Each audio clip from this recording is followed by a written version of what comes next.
I was like, let's do this. Like, screw it. Like, take chances. And we, both got the acceptance letter, and like, I cried. I know Jay did too. And I just like, I couldn't believe we both got in. 1, 2, 3, 4.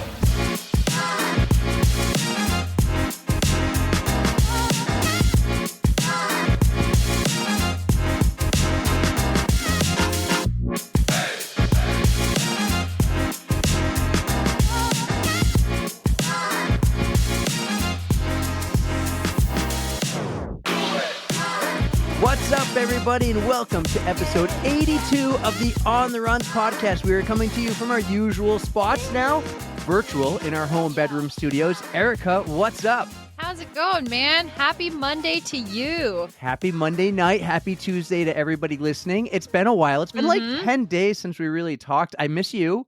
I miss you too. It's been too long, man. I mean, well, I did get to see you in person last week, but then you were away on your awesome business trip, which I want to hear about, by the way. When did we see each other in person? I forget. That was so long ago. You stopped by Hamster Wheel for a nice that's chunk right. of time. You and your boys. That's right. Yeah, we came to cheer you on at Hamster Wheel. I forgot about that. Wow, so much has happened in the past 10 days. Adeline started hockey. First time was okay. Second time, she said it was great. Okay. Good. She's liking it more. I'm a little worried it's going to be very, very, very expensive if she loves it. And then we went and saw some dinosaurs last night in Manchester. There was it's like Disney on Ice, but it was Jurassic Park.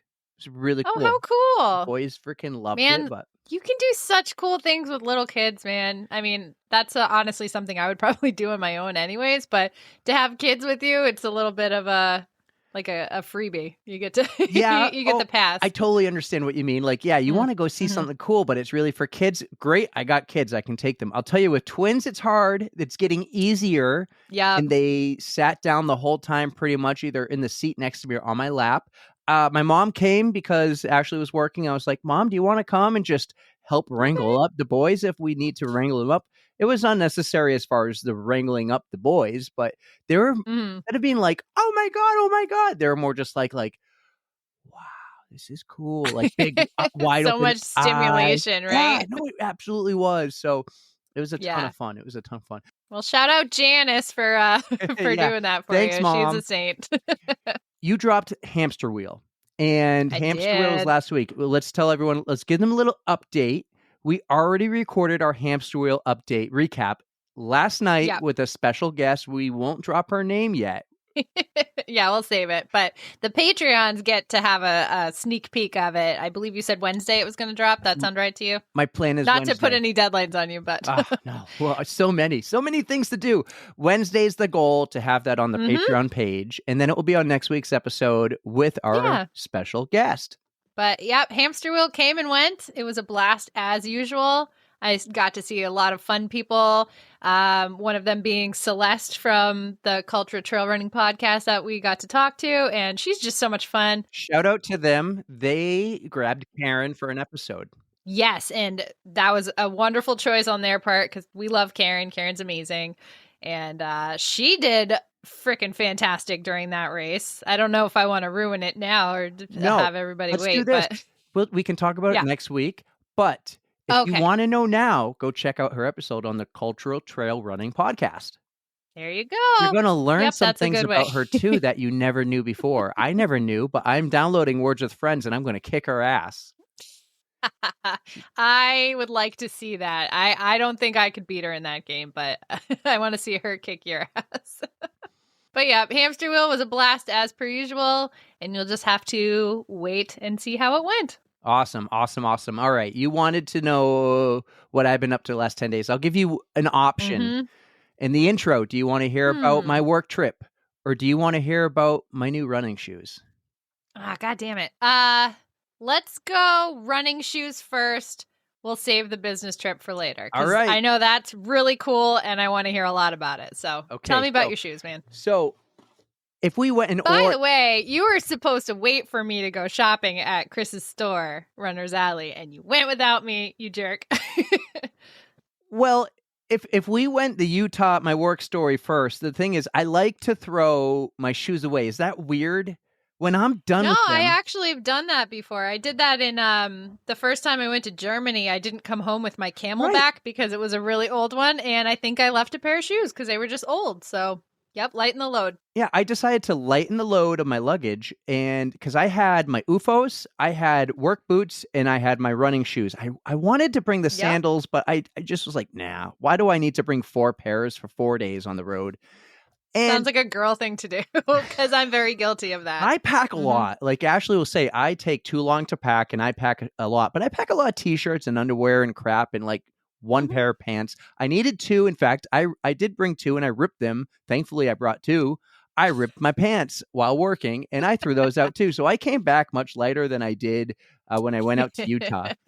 But I Yep. threw away, I did my last run with my sneakers. So the story is I had 3 pairs of sneakers to begin this year, and they're all thrown out now. And I had no shoes on Friday when I got home. So I had to go to Runner's Alley and I saw Chris. She was there. This was unplanned. This was kind of spontaneous. And Yep. I went there. She did this really cool thing with my feet. I stood on, I've done similar things before at other shoe stores. They have you go on a treadmill and walk and they watch your gait. But this Mhm. display showed my feet when I took my shoes off. And it said, like, I have high arches. True. I don't really have that wide of feet. I've never been in a wide foot, but she can see why maybe I get plantar fasciitis sometimes. So Oh. they were pushing cushiony shoes a little bit. I've never really wore, I kind of just stick to what works, and we'll get to that. But the Mhm. first pair of shoes Yep. are some Saucony.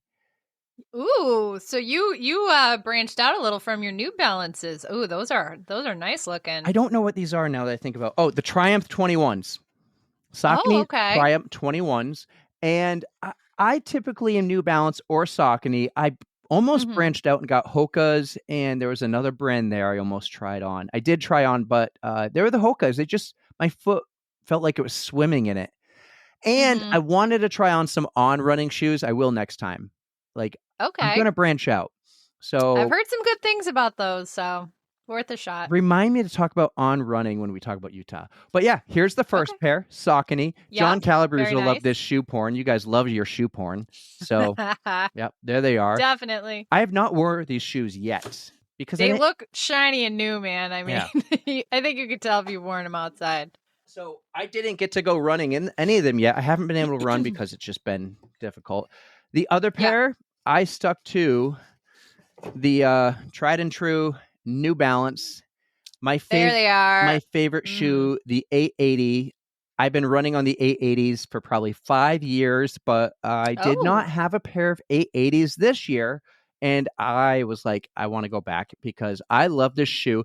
It is black, and I've been trying to add some color in my life, but it just worked out at the time. It was a black pair, and Adeline loved the black pair. So There you go. yeah. So I went to Yeah, Runner's those are Alley. nice looking shoes, man. I got some new shoes. There's the bottom for anyone. If I post this on Reels, I will.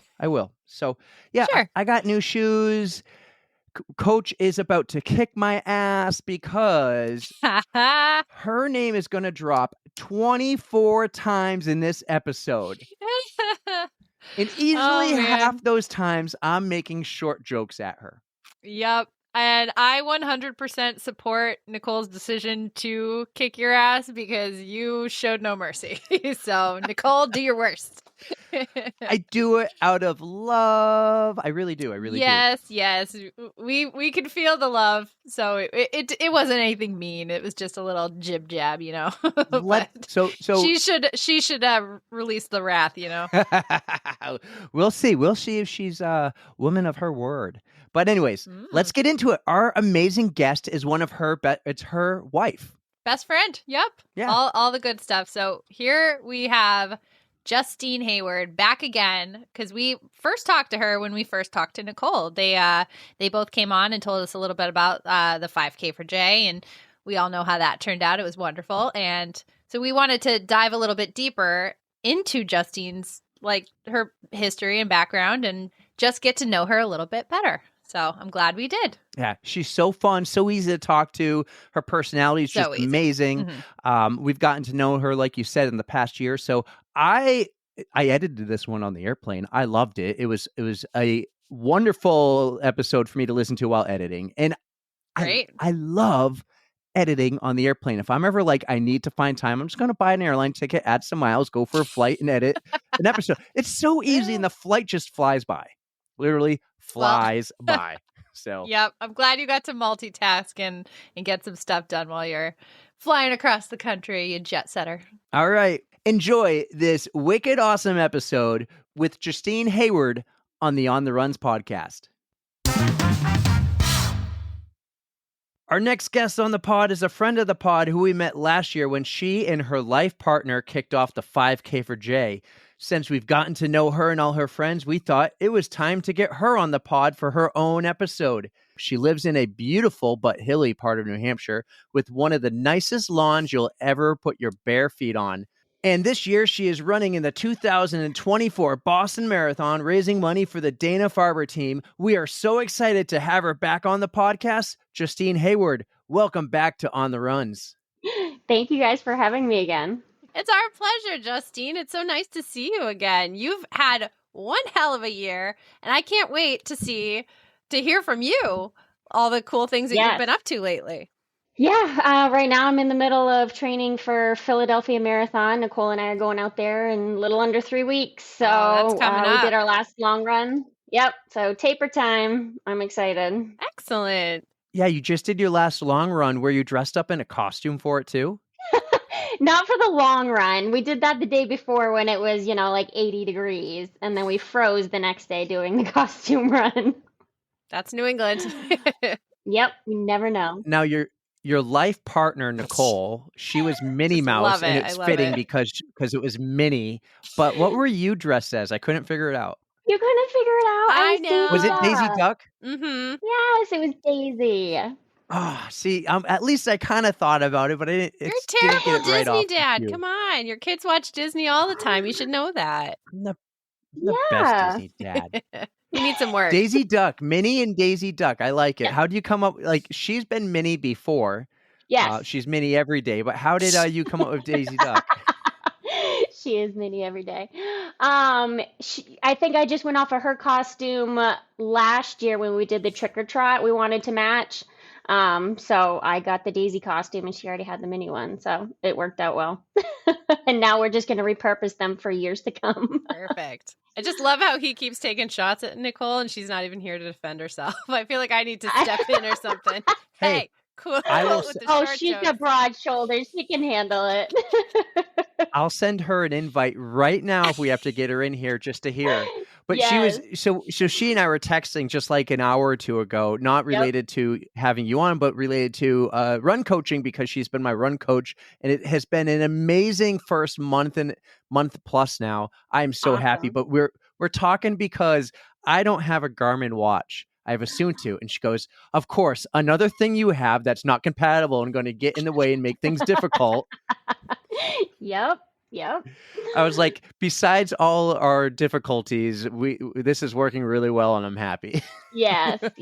She overcomes and adapts. So she's good at that. She's great. One other disclaimer, in the intro, I mentioned your amazing lawn. Is it still that amazing? Because last year at the 5K for Jaye, I was like, Justine, you have the greatest grass in the whole entire world. Like, it was just this thick plush, like you want to walk in it with your bare feet, you want to roll around in it, and it's just like so beautiful, and it just felt great, and it felt healthy, and you're like, Yeah. oh, my husband's gonna love that.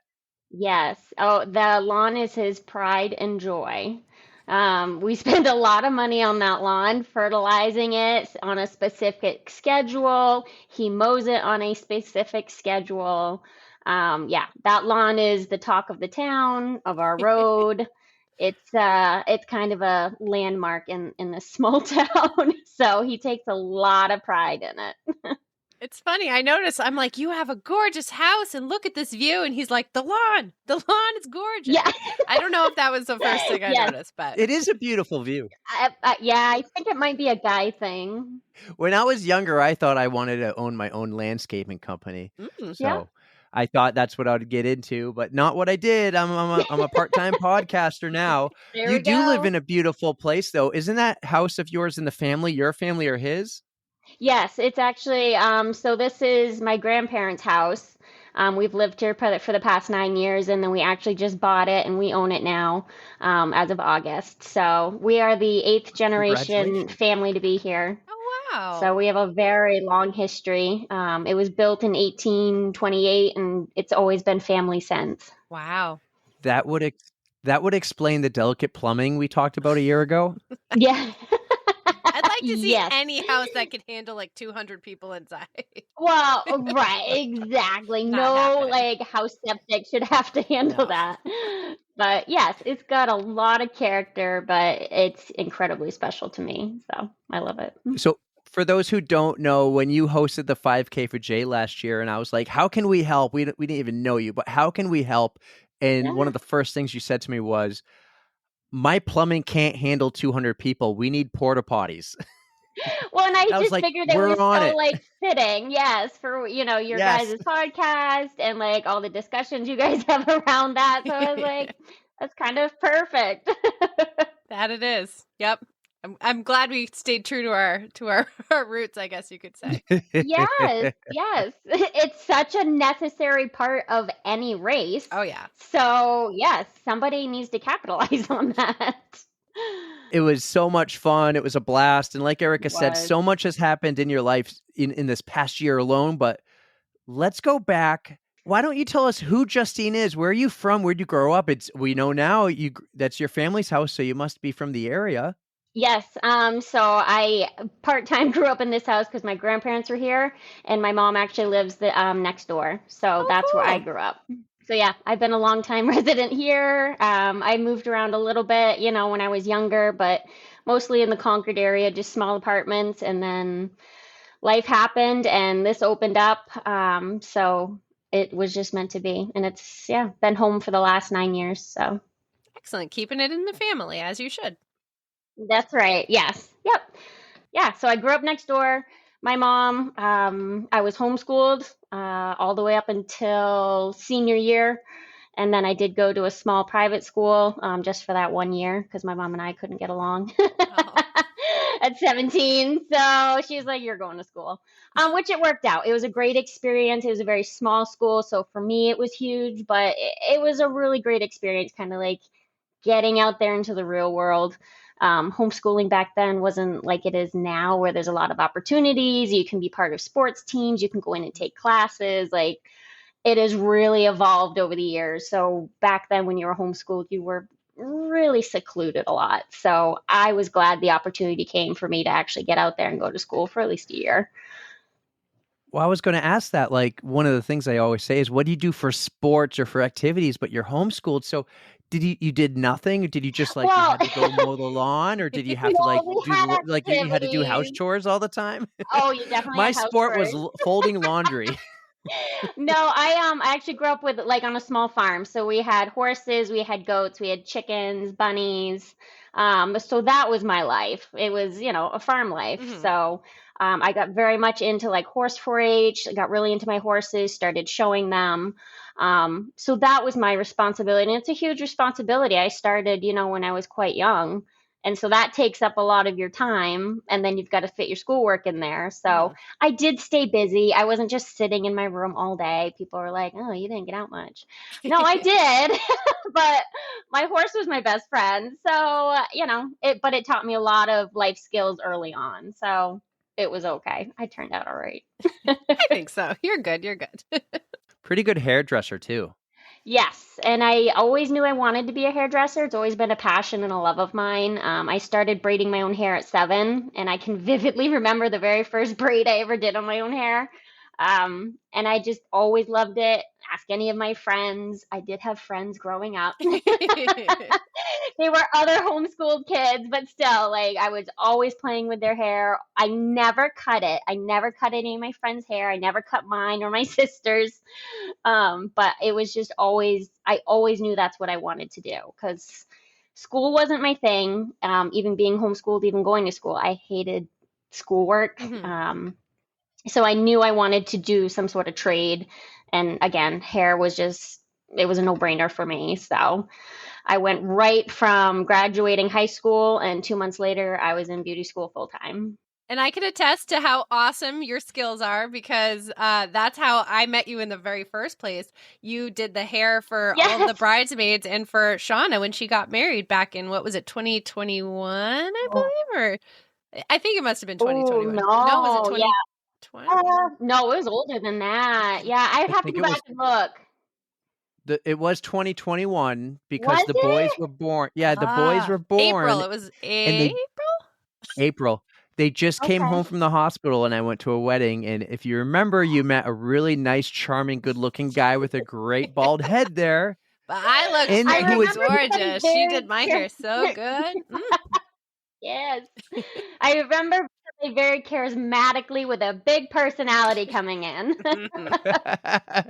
That would be me. And I don't know if you remember, I Yes. came in after going for a run. Oh, yes. Yes, Well, yes, yes. Okay. Yep. I don't remember that. I remember now. Yep. Yes, because and people talk about running. I'm like, you run? You want to talk about it? That is true. Erica, you don't remember because you wouldn't go for a run with me. You just went on a walk, Yeah, me and and you're like, Ashley "This went to counts get for my donuts. walking." Right. We I had our went for a priorities run, straight. went showered up, changed, That's came back right. to the room, and by that point, you and I don't know if she's your business partner or just another girl who does makeup, but the two of you were there, and Yep. thanks for the big personality. I would like to think I left a good impression, but you also Oh could have left yeah, being like, "Oh yeah. my god, that guy was something else."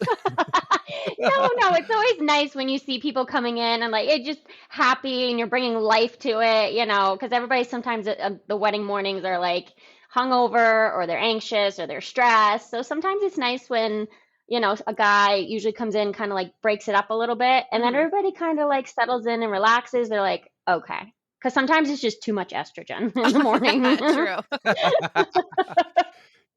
Do you recall the Justin Timberlake cutout? I love that thing. Nope.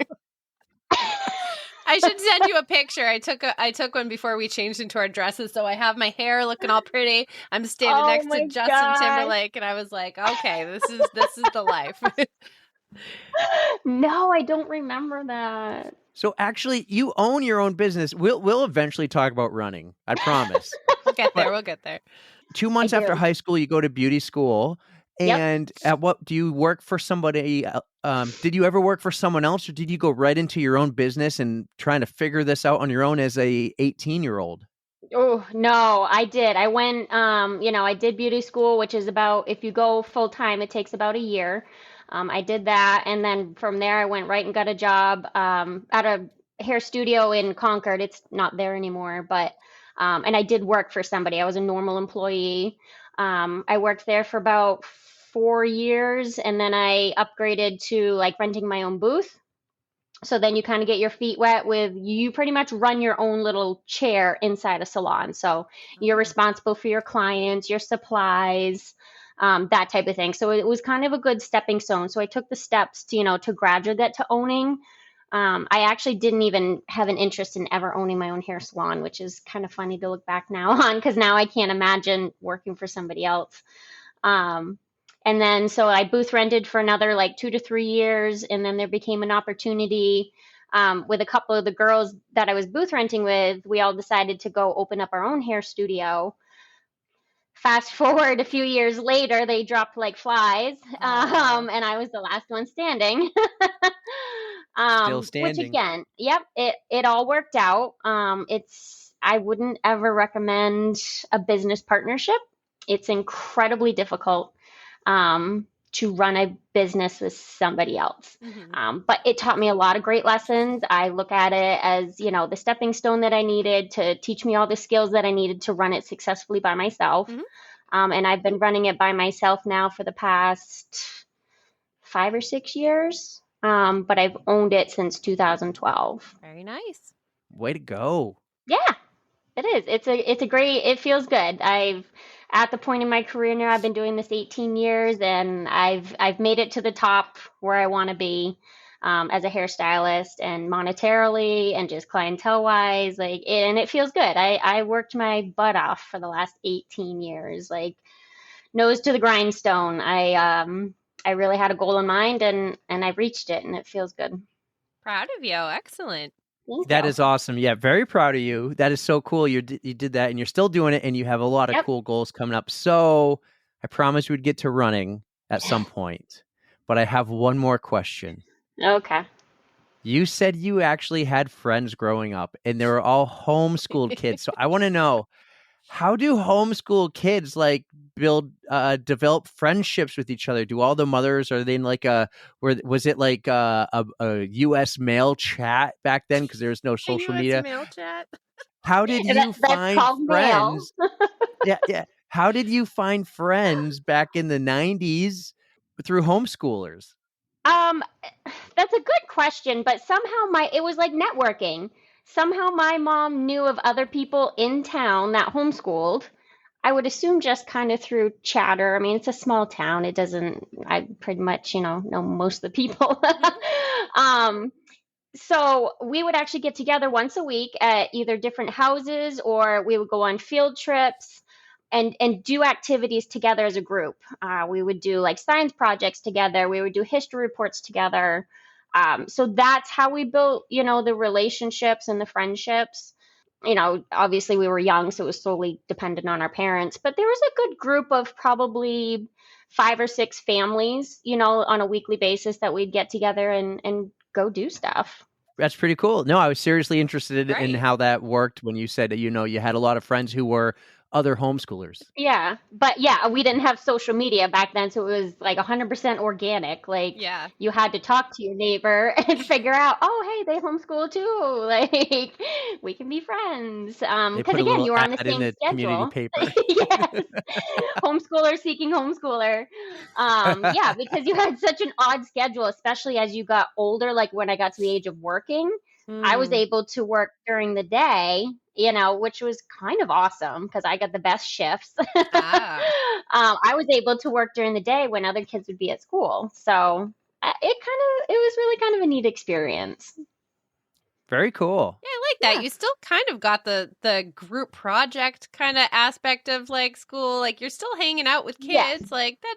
It seems Yes, comparable to me. So exactly. that's that part. It Perfect. was pretty good, for being in the 90s, and yeah, it was at least once or twice a week we would do that, and then like we would get together and obviously like have play dates with them, and so we were like socialized because Good, there's good. always a joke of like, oh, you were homeschooled. Right. No, we Prove 'em didn't wrong, just sit in our Justine. rooms and yeah, no. I mean, I'm sure there are some that choose to homeschool that way, but my mom did her best to make sure that we had friends and had a social life. Well, and it sounds like all the other mothers must have loved you because they let you mess with their kids' hair. So we'll Well, move yes, on. I'll because let I didn't cut it and I didn't dye it, so I was safe. There you go. I will let Erica save this podcast, and we'll get to the subject that everyone's here for. So now that we know all of your background, basically, we got your work history. Oh, we haven't heard a got love story yet, but that's for later. Oh, we've got her school background. Now let's dig into how you discovered running. Oh, yes. I very distinctly remember I never had any background of running. Never crossed my mind until I was about 22. Mm-hmm. I got married very young, so at the time I was actually going through a divorce. And I had a particularly terrible, awful day. And so I went, back to my apartment and laced up my Pumas and put on these really baggy, like wind pants. I don't even know what they were. They weren't running pants, but I was like, I needed something. Just release stress, anxiety. So I just literally went out the door and started running. And as I was going, I was like, oh, this feels good. I can do this. Maybe I'm a runner. And I thought I probably ran a good 3 or 4 miles that day. And as obviously I got older and understood running, I went back to that same spot and measured because I can remember. Mm-hmm. And it was like 3/4 of a mile. I remember You this. thought you did it, and Convinced. it gave you confidence, so that got you started. Good. It did. And I just like, for me, that kind of unleashed like a healthy alternative to getting out my stress, anxiety, rather than turning to drinking and partying, which is, the previous methods that I had tried, and they weren't working. Gotcha. So Yep. what that day literally unleashed in something inside of me, like that was good. I want to do that again. And then so I just slowly from there would go out and run, still kind of randomly. I had no clue what I was doing. I didn't have a watch, didn't know how far I went. It was kind of awesome. Yep. Because that's just what I needed, to just go out, zone out, and like get your feels on the pavement. And then I would just start kind of looking like, okay, I think I could do like a little distance. So I would start looking into 5Ks. And the Rock and Race was my very first 5K in Concord, which is for the Payson Center. And it's a huge race. And that was my first one. I did it in 32 minutes. That's But respectable. that just being a part of that environment, I mean, it wasn't bad, right? For your very first 5K. Definitely not. And I had no idea about pacing, fueling. What is that? Like I didn't know anything about that. I went out and ran.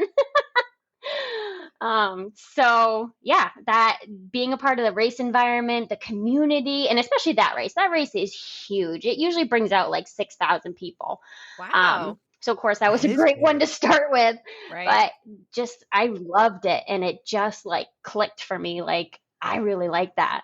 And I'm competitive by nature. So then after that one, I was like, I wonder if I could do it faster.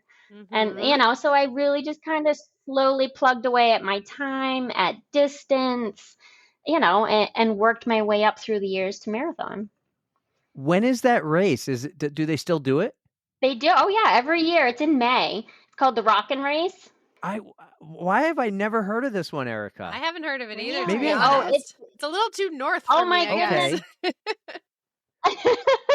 It's the biggest one Concord usually hosts because, again, it supports the Payson Center. Yeah, easily they have about 6,000 people that'll come out, and it's on a Thursday night.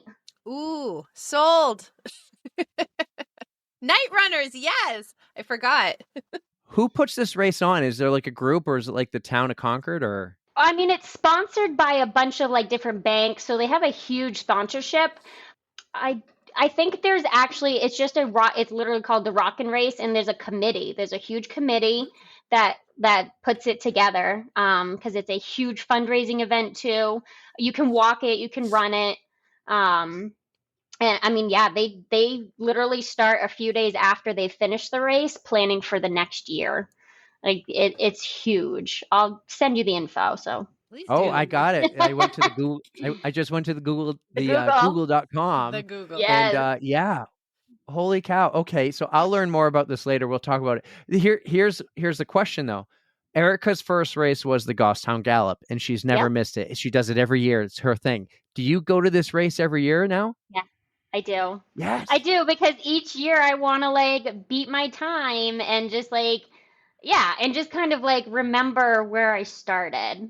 It's very humbling, because I can remember the first time running it, and you're looking at the streets. So every time I run those streets, like that's what I think of and reflect back on, like, look at how far I've come. And it's just really, really cool. Okay, Erica, get your calendar out. May 16th, 2024. You're saying that's a Thursday night, Justine? Yeah. I usually Right? don't have Usually plans always on on a Thursday Thursdays, so night. that's great for me. Being a night Yep. runner and all, Yes. you know me. No early mornings if I can avoid it. Registration Absolutely. opens on New Year's Day. Perfect. Yep. So when we drop episode 80, whatever it is on New Year's Day, or the day after, it'll be January 2nd, we'll be like, breaking news, we signed up for the Rockin' Race. Yes, it's huge. Like, I can't believe you guys haven't heard of it. No, but I think we're going to make it a thing. I want to join you. Starts Yeah. at 6 p.m. Oh, this is so perfect. But I will always warn you, it is always, always, always, always 90 degreys. That is Okay, okay. that's I'll Hey. be okay. Coach Nicole, if you're listening, put it on my calendar. She's going to work that right into your plan. Oh, that is cool. So you do your first race all the time too. That is so cool. Yeah. Yeah. Awesome. Last year they raised over $300,000 for the patient, Yeah. the Payson Center for Cancer Care. That is you do so much for cancer fundraising. I do. And I mean, unbeknownst to, what would be coming down the pipelines, yes, it's always had a special place in my heart. And as I've gotten older, sadly, watching people and losing people to it, it just becomes close to you. Well, we'll get into that later because you're running for a big cause coming up in the spring, just before that rockin' race. So we'll call that race Yeah. you're going to do in April like a warm up for the rockin' Yeah. race. Yeah, exactly. Yeah. Perfect. Tell me, why do you like to do so many of your runs around ice cream shops? Oh, I'm obsessed with ice cream. It's a family addiction. It runs very deep on my side of the family. My husband, he could take it or leave it. He doesn't quite understand the depths of it. I will get ice cream if there's a blizzard out. I have documentation of that. Anytime, day or night, cold or hot, ice cream is my go-to. So, and what more motivating way to run when it's hot, and especially in the summer? Like, it's really hot. I don't really want to run, but where's the nearest ice cream shop? And I'll run there. So you run to the ice cream shop, Yep, you'll and eat the usually ice my cream and husband. run home. No, my husband will meet me there. My husband and my son will meet me there. No, I'm not running after ice I cream. feel like that would be no, a bad I'll idea, especially if That's it's a hot out. bad myth. It's not going to Yeah. end well. It would Mm-mm. be a good story. Not a story I want to tell. When it happens, you give us a call Sure, when you're will ready to do. share. So your first race was a 5K, and your Yep. next step was you wanted to just try to beat that time. So did you Yeah. go a whole year and just focusing on that race next year, or what were the next steps you took? No, I found other 5Ks, around New Hampshire to do and be a part of. And that once I started looking at that, so again, the racing world was new to me. I didn't know these races existed. I knew marathons, you kind of, hear about Boston Marathon, but I didn't realize local racing was a thing that happens almost every weekend at some point in the state or New England. So once I started looking for other 5Ks to do and kind of like practice with, I was like, oh, there's other distances. Oh, like I had no clue about Options. any of it. Yeah. So then once I started getting better and faster and in running shape, then I was like, I could probably do double that. I could do a 10K. And then after that, I wanted to. Then I was like, wow, I'm going to go for it and I'm going to do a half. Like, that was like, wow, here we go. And my first half was 2 hours and 20 minutes. Good It for you. was, that one was the Rock Fest race out in Hampton. One of my favorites. That was my very first half, and it was awesome. It was really, really cool. So And then I remember let me- thinking after that, I'll never be able to double that. So marathons are out for me. I'd like to hear about when that changed. Yeah. I was the same way. Let me try to explain this. I would do a 5K, but I'd be like, I don't know if I could do double that. A 10K, then I'd be like, okay, I think I can do a 10K, but I'll never do a half marathon. And then the same thing went for the half marathon and half Ironman, and I'm like, I'll never be able to do it. And then just one day I'm like, I think I have it. Yeah. It just kind of like clicks. The more in shape you get, you're like, eventually 3 miles doesn't feel as tough as it used to. Eventually 3 miles becomes your easy run. So, it is a progression to get there. You don't just wake up one day, or at least I didn't, and be like, I'd like to run 13 miles. Like you don't. You slowly get there. And then one day Justine's going to be, I'm ready for 100-miler. Never. No. You say that, Justine. No. Things happen. One day you're going to wake up and you're going to be like, I'm the going to do a progression, 12-hour it's race. there. I'm going to do a 24-hour race. Things I can Careful, at the you'll end most up like Erica. I am never one to, say never, but I'd say 98% that I'm never going to do a 100-miler. But lots of respect to you for doing it. I think it's great that people do that and go out and be like, I'm just gonna go run 100 miles. See you at the other side. Oh, well, let's be It's honest. She doesn't incredible. run. I did a lot of walking. Yes. Hey, but you still covered the distance. It doesn't matter Yes. if you run or walk. The Yes, distance, absolutely. Yes. like that's yeah. It's incredible. I think that's awesome. Hey, let's talk about some of your running friends. We know your life partner, Nicole, and we Just kind of know love the that so process of much. how Your life partner. they call each other their wives or their I know. But she's happily married, and but she's Yep, also yep. got a life partner. What does your husband think about it? So that's kind of like the funny part of it. Him and her get along so well, which is so awesome to me. That's So I always wonderful. I always just joke. I'm like, she's your second wife, like it just somewhere along the line just became our joke, and it works out great. The three of us, when we hang out, we have so much fun, and it's just I've never had that before. So for me, it's incredibly, incredibly special. Mhm. When the two people you love the most love each other, and get along, I and like it's know. great. It's really, really great.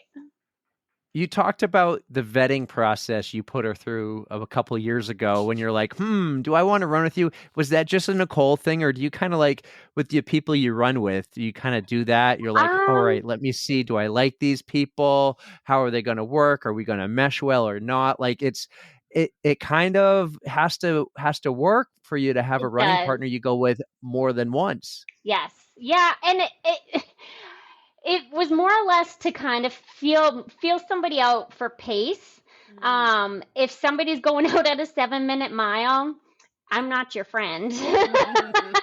Like I'm not the one you're gonna want to, call and let's go running today. Not gonna happen. So for me, the questions are more, yes, to find out, are we running compatible? Because I've actually been burned in the past. I was I'm getting back there, but I was quite fast when a few years ago. And I would actually, and I call it fast shamed, because people wouldn't want to run with me because they would be like, oh, you're too fast. Oh. Um, so there's a downside, that not many runners talk about, and I like to bring awareness to, because if I was to turn around and say, oh, you run too slow for me, I don't want to run with you, how offensive would that be? I know, right? It's a double So you turn the standard. tables. Yep, you turn Mhm. the tables and you tell somebody, "Oh, I don't want to run. I can't run with you. I can't keep up. You're too fast." I got that so much to the point I kind of withdrew from some running communities Mhm. because it was hurtful. I was like, if I'm asking you to run with me, I'm going to run with you. Yeah. Whether that be a 12-minute, an 8-minute, a night, whatever that is. If I'm interested in running with you, it's because I want to run with you, not leave you in the dust. Yeah. So I tried explaining that, over and over, and it just got to the point where I was kind of sick of it. Mhm. So I just kind of withdrew and did my own thing, and I was like, well, forget it. I guess running by myself is where it's at. Um, and so slowly I kind of put myself back out there and be like, I'd really like to have a running buddy, for so many reasons, motivation and just somebody to just share the sport with, to talk about. Mhm. And so when I asked questions, it was to kind of get a feel of what kind of runner are you? Mm. Are you flexible with your pace, distance? You know what I mean? I don't want somebody that's going to go out there and be like, okay, well, I didn't do my mile in this time, so let's speed it up. Or I have to run for 38 minutes. I wanted a casual running partner. So I did. I kind of vetted people by asking them questions, because sometimes when you see somebody running on Instagram, and not everybody posts their paces or their distances. So I was kind of like feeling them out, like, what kind of runner are you? It is kind of So that smart to was just do that. literally it. You want to make sure that Yeah, you mesh I don't well. want to. Yeah, I don't want to be trying to keep up if you're running a 6:30 pace and I can't do that. And be like, okay, I guess I'll see you at the end of 5 miles. Then it's like, what was the point of meeting up? Right. So more or less, it was to find out, are we similar distances and paces? And then you find out the personality on the run, literally. Yep. And I And just, it was so a I did that. great match. It was. I knew from the first day, I was like, she's gonna be my friend. I really like her. So So you found her on Instagram. I'm kind of remembering all this from when yeah, we talked over a year ago. Your yep, first time meeting in person was a run. yeah, yep. I said, meet Yeah. me here. And do you want to do this distance? Sure, sounds great. What time do you get out of work? All right, I'll meet you there. Did And it that was it. have first date feels? I was nervous. Oh, absolutely. I was so nervous. I was like, oh my gosh, like, is she gonna like me? I get that way Like meeting new all those, people. Like, do you not new? Like, come yeah, on. yeah. I love it. I mean, yeah, I do. I got some funny stories about meeting new people, like, but that's for another podcast or Another another time. time. Oh boy. Well, it's not that funny, but basically, I had no friends in North Carolina, and I met this one guy at a bar, and I wanted to be his friend, and so I walked up to him like if he was the hottest girl in the bar, and I was asking him out. I was like, "Hey, what's going on? You want to talk? You want to hang out? Grab a beer?" Right? I mean, And how then do adults make friends? Nobody teaches you this. It's so right, hard. It's so hard and these days. It and is.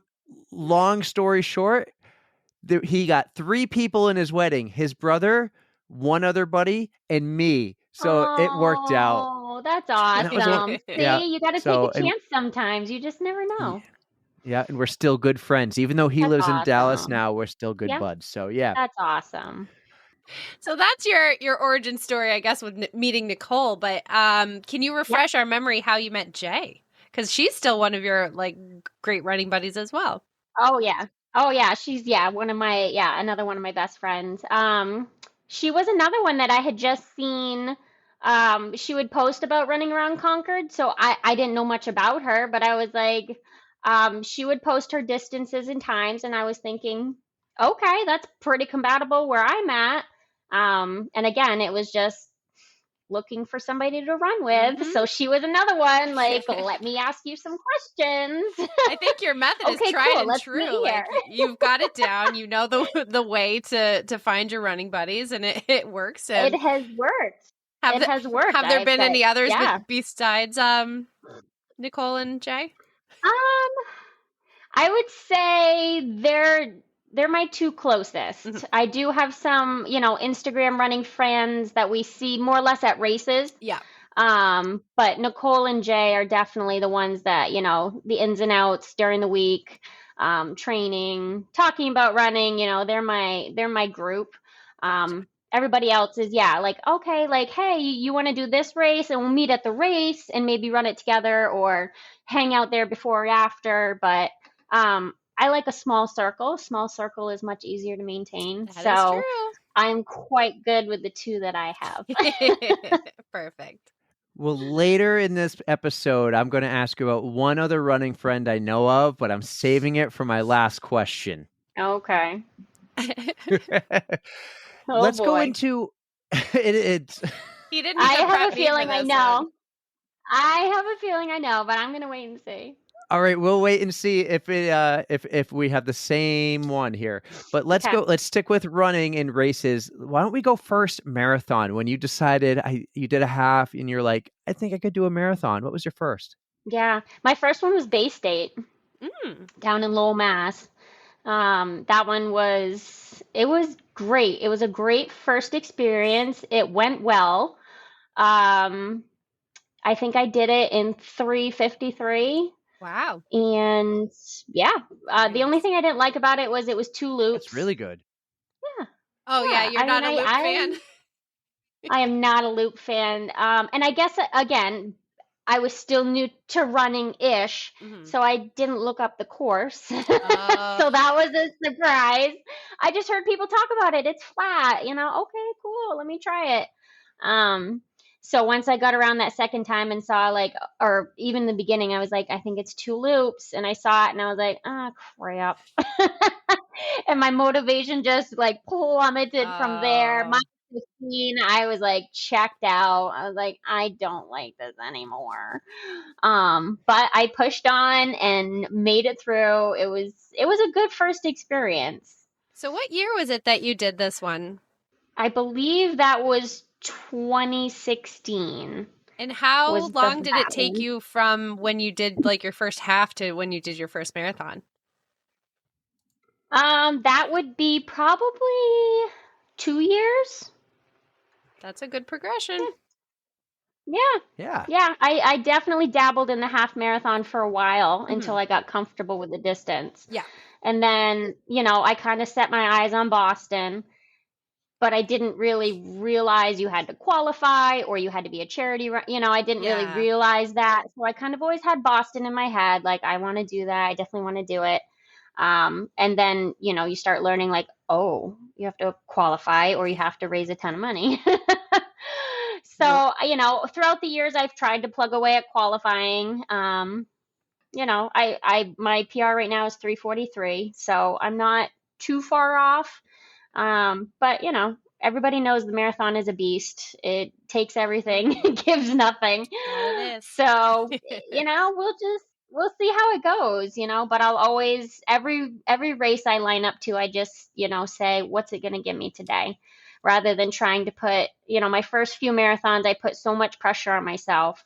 Mhm. And then I'd walk away from it, so defeated, so down, and not really stepping back and seeing the big picture. Like, you just accomplished this huge thing that only 1% of the world does. Mhm. Like, take pride and joy in that. And instead I would focus on the negative of, I didn't hit my goal, I didn't hit my paces. And so over the years I've shifted my focus to, I train hard, I give it, everything I have every time I hit the pavement.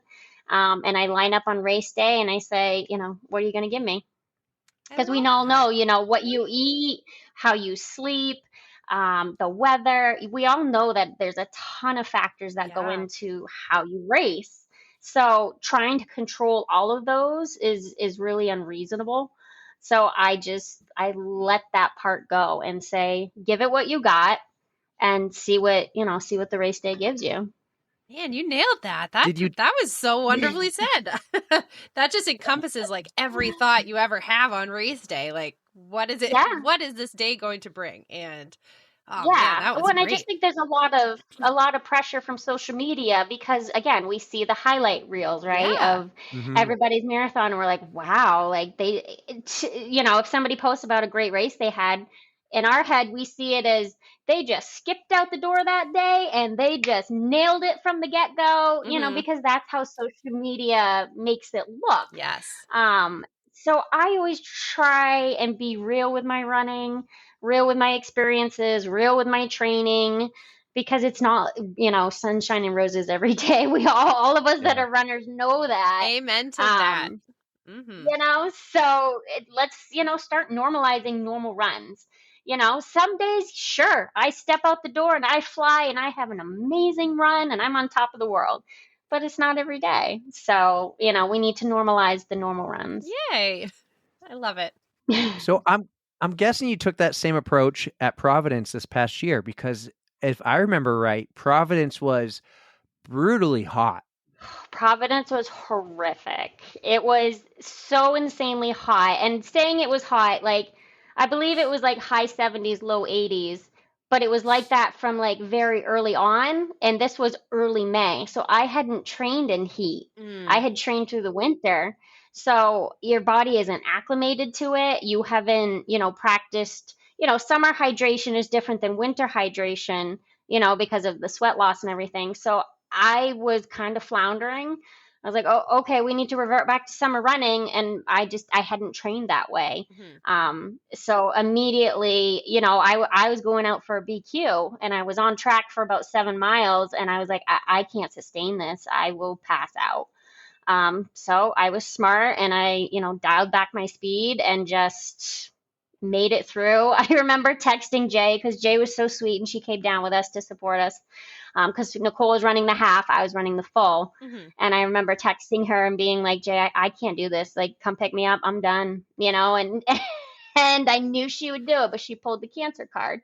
And she said, if I have cancer and I can fight it, you can finish this damn race. And I knew she was going to pull that. And I was like, you son of a gun. So I did. I shuffled through.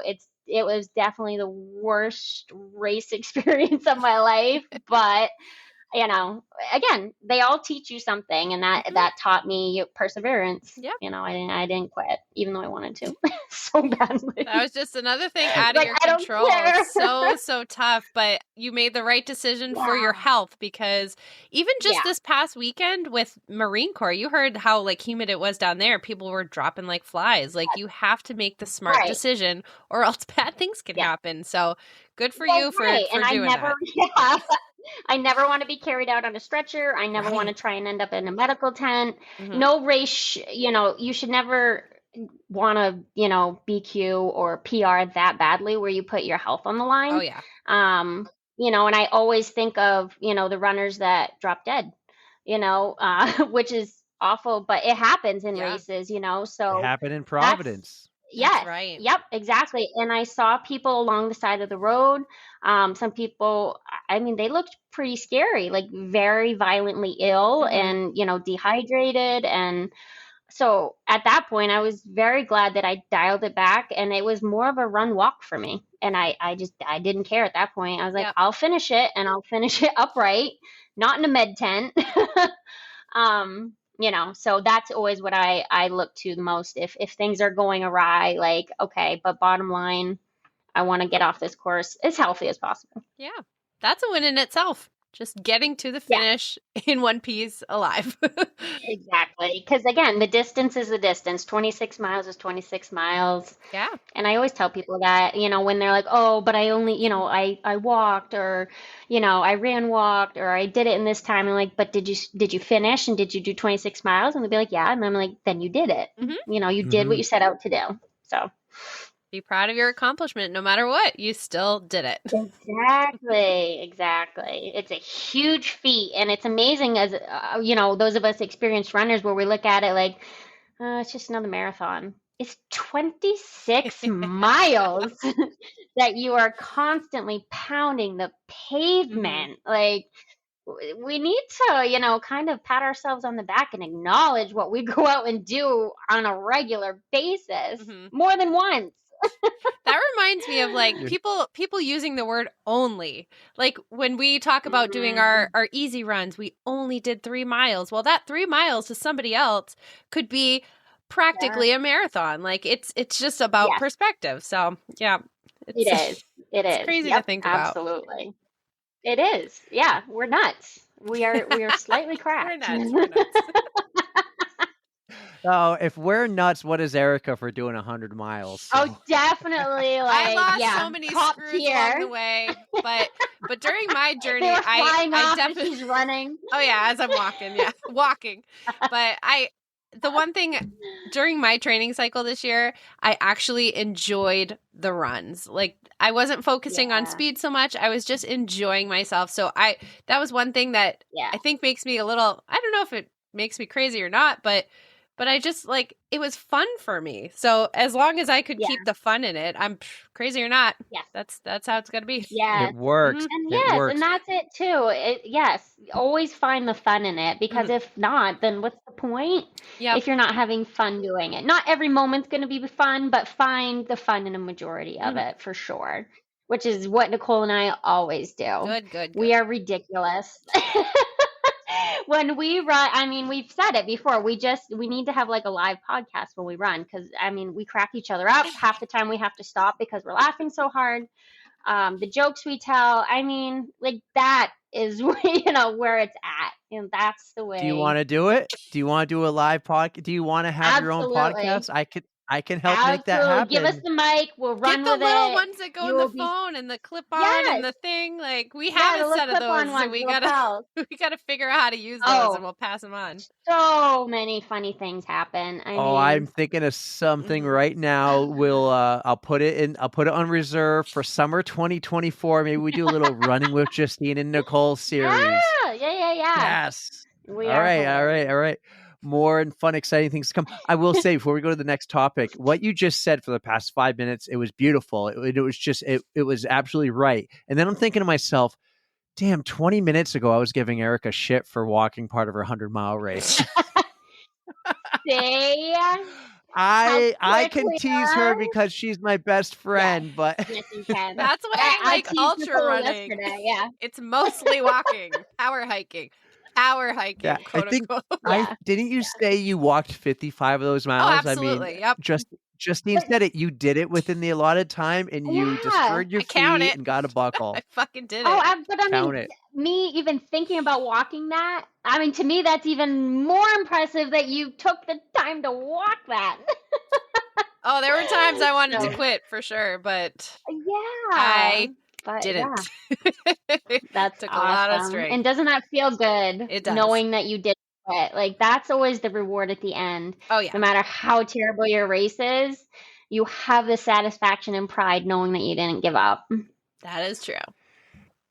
Hey, one of the trends I'm noticing is you like to travel to your races. You went to Providence. I know Yeah. that that's still a trip. You went to Yep. Wineglass.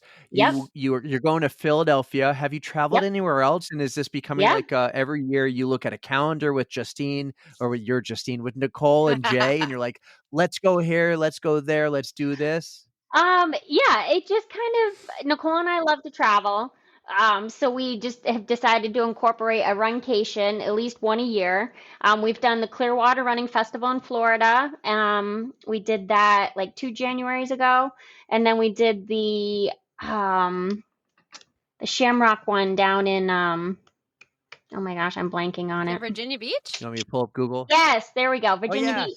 Yes, Yeah. we did that one in March. Yeah, because it was St. Patrick's Day weekend.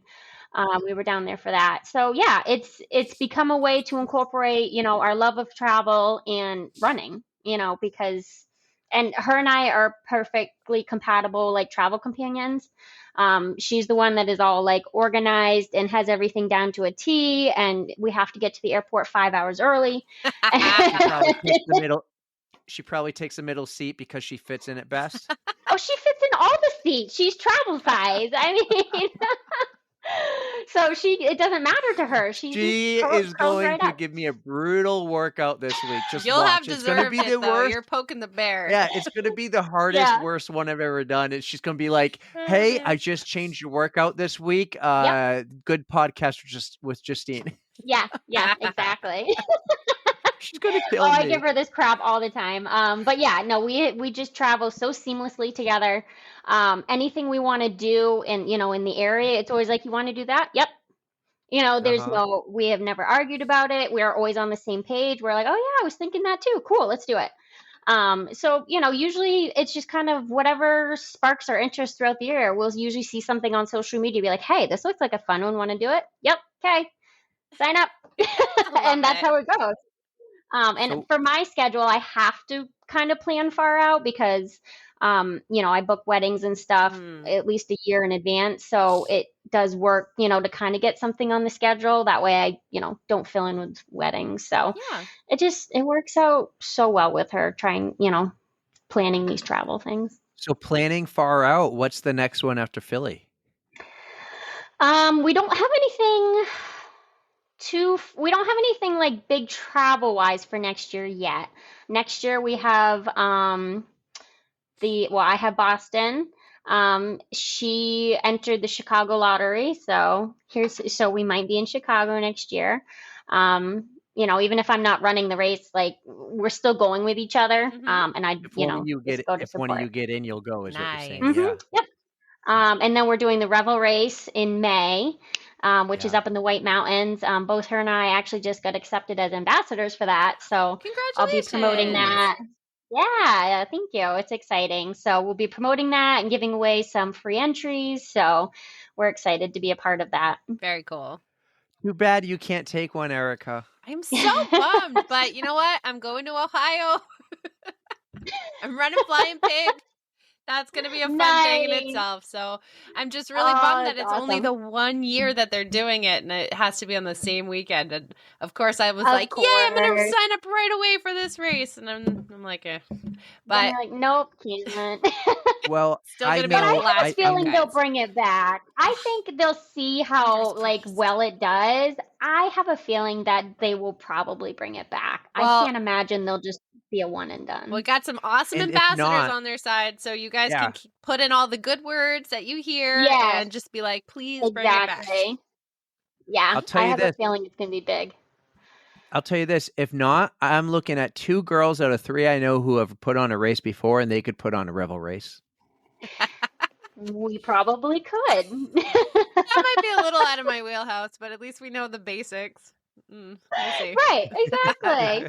Wing it. We know porta potties now. Yeah, see? You just need a route and porta potties. Good to go. Mhm. Would something like Dopey Challenge ever interest you? And like the challenge of doing a 10K, 5K, 10K half, then a full? Or are you just like, I want to go for the destination and do one race? I would love the challenge idea. I don't love the idea of getting up at 2:30 in the morning. That's right. So that is talked- what yeah. holds me back. But Philadelphia actually had a challenge like that. You could do the 8K half and full, or the 8K and half. And we did talk about that. But Nicole and I have been training for PRs. So we decided, we're like, all right, let's, kind of pull back and There you focus, go. what do we want to do? Mhm. But yeah, if they didn't start, at Oh Dark 30, I have no problem giving it a shot. But Dopey Challenge, that doesn't speak to me. Yeah, that was a rough one. Not being a morning person, you know. I would totally do Yeah. it, but the wake up call. And I will Yeah. do it. But again, the Ugh. wake up call. Yes, that it's is. Oof. It's gross. Yeah, what's the point of even going to bed? I mean, like that you're like yeah, woken up in the kinda middle of your right. REM sleep. Like, You oh, get back and it's like goodness. 8:00 in the morning. You're like, all right, I'll take a nap, I guess. Yeah, what do you do for the rest of the day? Like, You're tired. yeah, You're just no, tired the rest of the day. yeah, yep. Let's you dropped the line Boston Marathon, and you wanted to try to qualify for the marathon in the past, and you haven't gotten there yet, but you gotten Not close. But this year you are going to run in the Boston Marathon. So I start from the am. beginning. Start from the very beginning. How did you even think about getting in and doing it and going for the team you're on?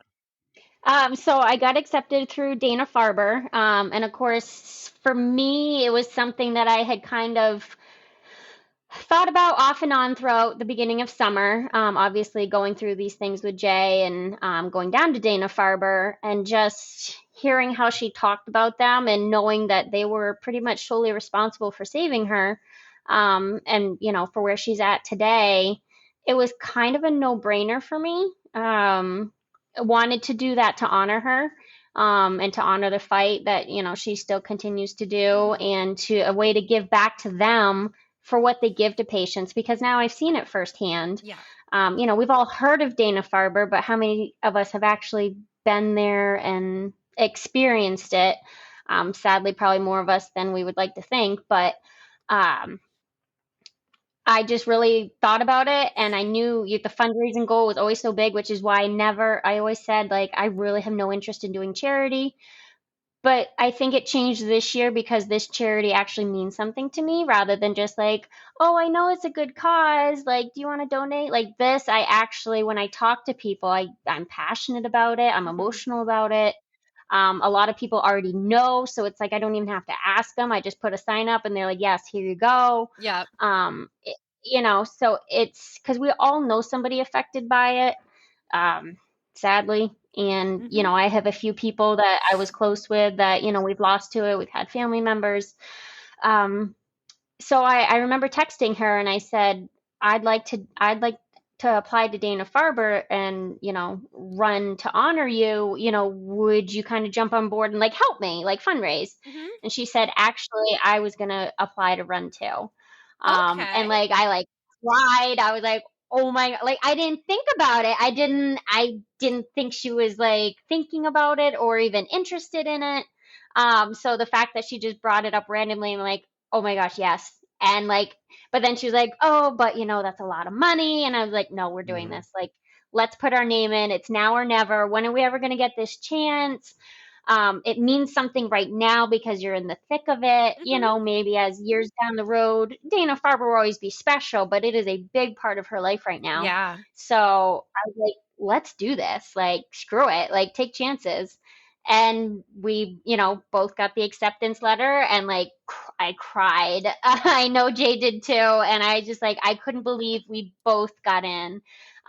Which, when I applied, I gave him the whole like sad story. And I said, if you can't select both of us, please select Jay. Yeah. Oh. And I will support her. So I don't know if it helped, but it just really pouring out our heart to what our story was, and then both of us got selected. I couldn't even have dreamed of doing Boston, never mind with Jay. So it's pretty incredible. I don't care what I have to do to fundraise. I will do it. I will go door to door if I have to make the money. But I am extremely excited to have this opportunity to do this alongside her. That is just so wonderful. I'm like, that is such a special thing that you guys get to share.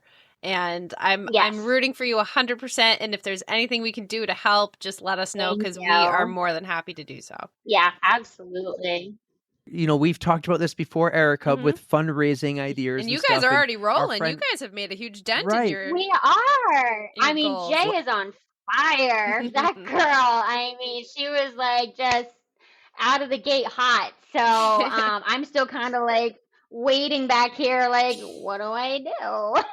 Well, you currently, as the time we're recording, you have $1,440.74. I wonder how that weird number of the pennies, the cents came out. I don't know. Jay's doing very well, as I recall too. I've seen a few things she's done. But like, we had a friend last year or 2 years ago, Sarah Halleck, and she put on a comedy show with somebody else. And I just think that one show took care of like 70% of their fundraising. Erica has talked before about like things she'd done, like when the Monarchs used to play here. If you bought a Monarchs ticket through her link, like half the ticket went to her fundraising. So 50-50 raffles. You got to do like the football squares. That's easy, like an easiest way to bring in like some quick dollars. And what else? Tell her how you and Brandon did the 50-50 raffles. Oh my gosh. So I work for a very small company, and 50-50s aren't really a thing there, but he works for a huge company. He's got a couple hundred people. So we just went to like Staples, bought a roll of like the tickets, and he would go around and just say, hey, we're doing a 50-50 on Friday. Anybody want in? And every couple of weeks he would do one. He would bring in a couple $100 every time. And it was like a great moneymaker. So even doing one of those like on Facebook, like people can Venmo you, and like it's just an easy way to bring in a little extra money for you guys. So hopefully that and stuff I have will work. Thought of that. That's kind of where I started, because again, last year I've never done fundraising until like last year doing Jay's 5K, so that kind of got my feet wet. So I reached back out to all the running companies that I, support myself, and they've been wonderful, giving me products again, just like they did last year. Yes. So I do have the idea of doing the raffle for sure. And then, I have a large clientele base at my salon that, everybody, I've been doing their hair for years, are very close. They've all been wonderful and outpouring money. So I know I just need to get a little creative and probably host just one event. And we'll get there. I'm not worried about it. I can do the work. I can do hard things. I've done it before. I'll do it again. You guys got it's just a good amount of time behind you too. So it's hopefully a little less stressful than it needs to be. Yeah, because with Jay's, we put that together in just 2 to 3 months, and at least now I've got like 8 months. So I'm like, okay, calm down, like slow your roll. You're fine. Yeah, you're good. It is the scariest thing to me is raising that 10 grand number. And that's kind of why I have resisted. And I don't think I've earned it yet.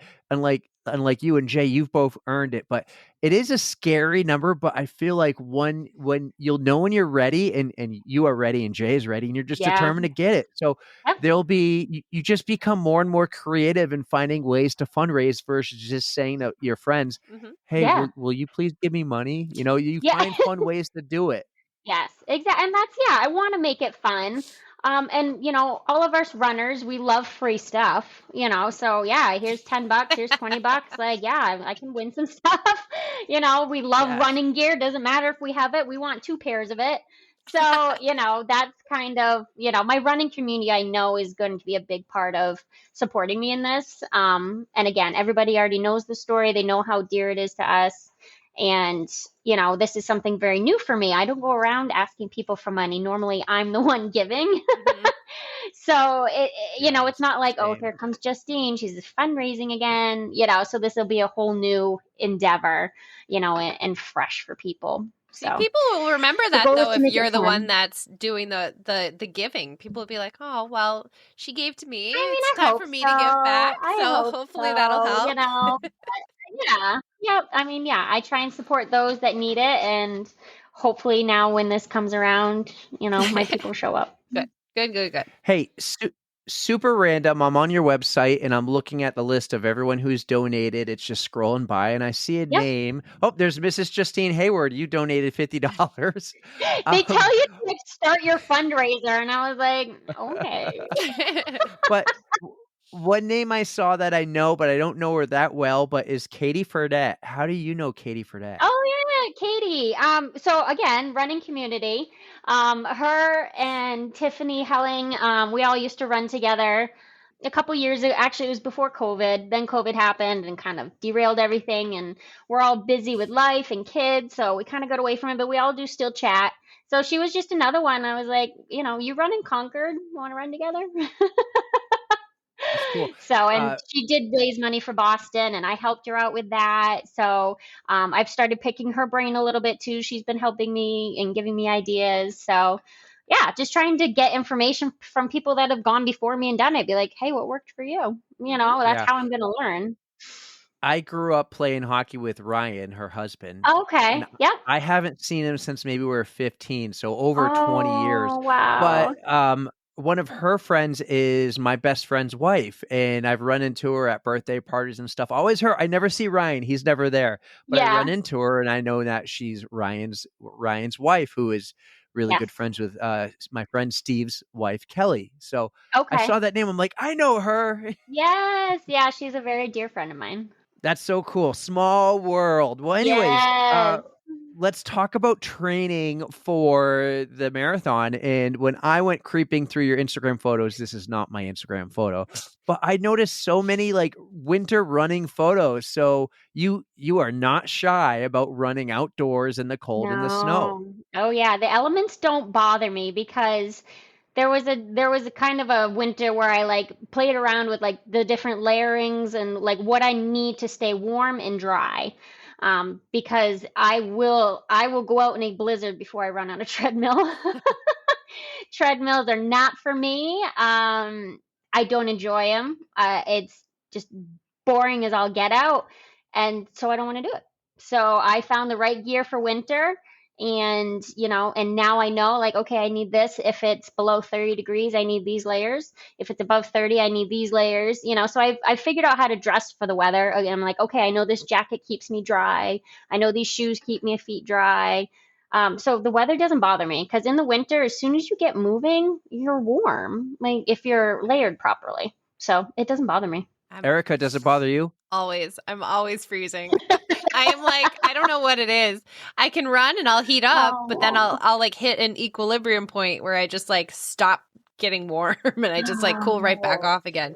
And especially it's my yeah, that's butt. not fun. Oh, my butt's just too big and I have to wear like, oh my God, in the winter it's so bad though. I have like insulated leggings, like fleece, like Yep. pretty thick ones, and I'll put like Yeah, thick sweatpants over it that are like kind of wind resistant, and I'm still frozen Yes. on the bottom. I'm like, what the hell's going on? Oh. I don't know. The bottom half definitely is hard in the winter. Yep, Like I yep. usually have to wear like a pair of shorts and then my fleece leggings because yeah, for whatever reason my Yep. butt is always cold and that's I don't know, it just is. So I've just Winter- accepted that. Winter just doesn't agree with me. Plus I get like, I think I have, what do they call it? Raynaud's disease, or well, not disease, but like Oh, yeah. with the really cold Yeah. toes and they don't like warm up. That happens. I'll be in my Yeah. house with like, if I don't have socks on, my Um, toes are like white. So Right, I don't yeah, know what so it that's is, not but I always have comfortable. frozen toes, frozen fingers, and I just can't win. Yeah. So Yeah. Oh, I'll again, suck if it it's up not though. enjoyable, Yeah, I'll suck it up though, because I do the it. treadmill, like after a certain like after 10 miles, even me, I'm just like, Oh, it's I bad. think I've only ever done 7 on a treadmill, and that was like, I was tapped out. I Hard said, stop. never again. Hard stop. Yep, nope, not for me. And it's just so funny because I have so many runner friends. They'll do a marathon on a treadmill, and I'm like, you're Oof. nuts. No, thank you. Just The not gonna problem happen for me. the problem for me with running outside in the cold is my head, because my head will get cold Right. really fast. So because I have this beautiful bald head, right? This Yep. beautiful shaved head. The Beautiful. the thing is, I'll maybe I need to find the perfect running hat, but the problem is I do sweat a lot, and then that Yeah. hat gets wet, and then my Yeah. head gets Mhm. cold, and then I have to carry a wet hat. And I don't want to Yeah. carry a wet hat because my hands get cold, and I'm so conflicted. Like sometimes on bike rides, it would be cold to start, and I would wear a layer, and I would Yep. take that layer off 2-3 miles in and throw it in a bush, Right. and then come back and get it later. I've done that multiple times. I'm the expert. I'll even go back the next day in my truck and grab it. Yeah. But this winter is going to be a test, because a lot of the workouts coach is going to put me through, Yeah. I want to do outside. I don't want to do on a treadmill because the watch doesn't sync It with the treadmill yeah. perfectly. And I'm just It like, I want to be doesn't. accurate. I Yep. want the data to be accurate. So I'm going to try. This winter is going to be Yeah, just play around an with different experiment. layering. Yep, Mhm. exactly. And that's what you have to do, figure out what works. And you'll find something, whether it be, get a something that would absorb your sweat like a headband and then put your hat over it or something like that. Just play around with Oh, different, true. You're materials right. too. You're right. Moisture wicking ones. Yep. Wasn't it someone, Erica, recently who told us they use like a a pad that women wear in their under, Who right? Oh And they said my put it. that? gosh. Someone said that. I can't think of the Ah, name of the pad either. So I'm just calling it a pad. Like a Tampax it is pad a or something. pad. They It's Yeah. a wear it. pad.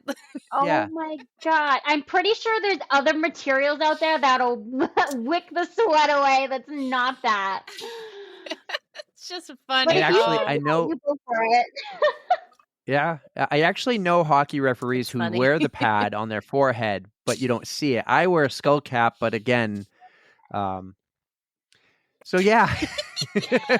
It's going to be an experiment. I'm going to invest Yes. in some winter running stuff because I want to stay Yeah. outside this winter, at least try. So And that's the thing I is know. invest in the good stuff. You can't get around, $5 gloves. You need some good, good winter gear. Well, if I need advice or tips, I'm coming to you because Erica's Okay. not the one for You'll that. see me running outside Yes. like Ralphie from A Christmas Story, like or like his little brother in like the snowsuit. Right. Yes. Yes. Touch on, I don't know if you did touch on it, but what are your goals for the actual Boston Marathon when you run? Are you thinking you want to PR and go as hard as you can? Or are you like, I want to run with Justine and then just enjoy this like a She is victory lap? Justine. Yes. You said it again. Judge Jay. That's me. Run with I'd Jay. love to run with myself. Yeah, no, Jay and I will be running it together. And I told her, whatever shape we're both in or whatever the day brings us, we got to crawl, we got to walk, we got to skip, whatever we have to do, we will do it together and we will finish together.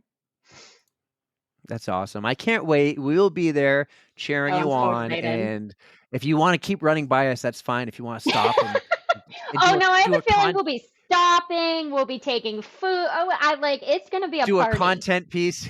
Yes. Oh, Have yeah. a party Yeah. at mile 19. Take a I 5-minute love it. break. Yeah, absolutely. We'll Yep. bring the snacks. Yep. Maybe. Yeah. Yes, absolutely. And then I'm thinking after the marathon, both of you come back for an OTR live. Yeah, absolutely. It'll be Yes. so fun. All right.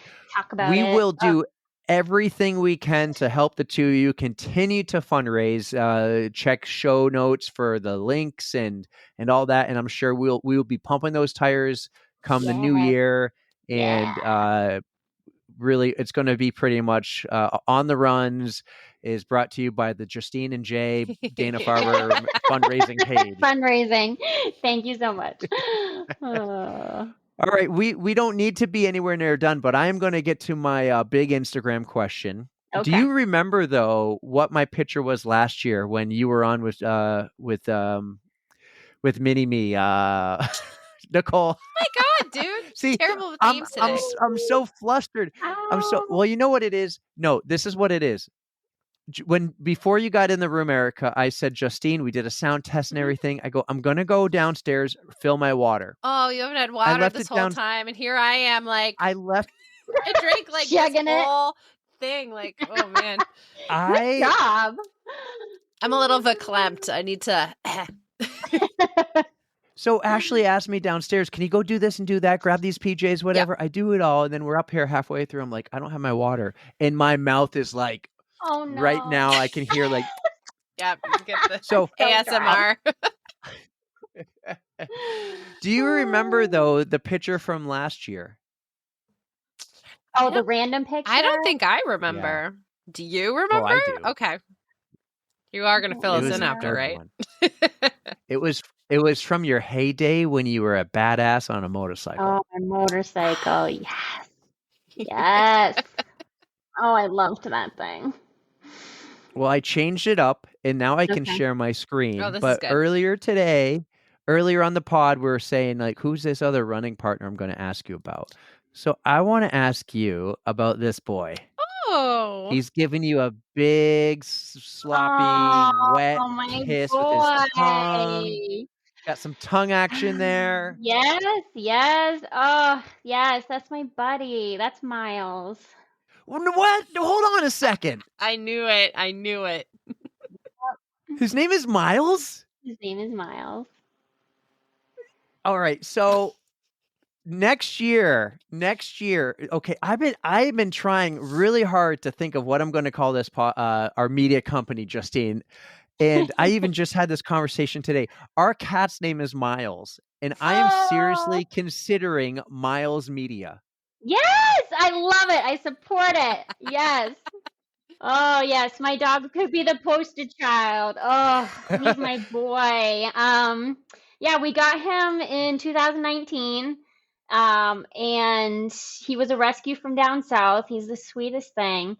And I just wanted him to like come running with me. And from the first time I took him out when he was like 6 months old, and I knew I had to be careful because he was still growing and everything, and I was doing reading on how you train him. So I trained him like a human.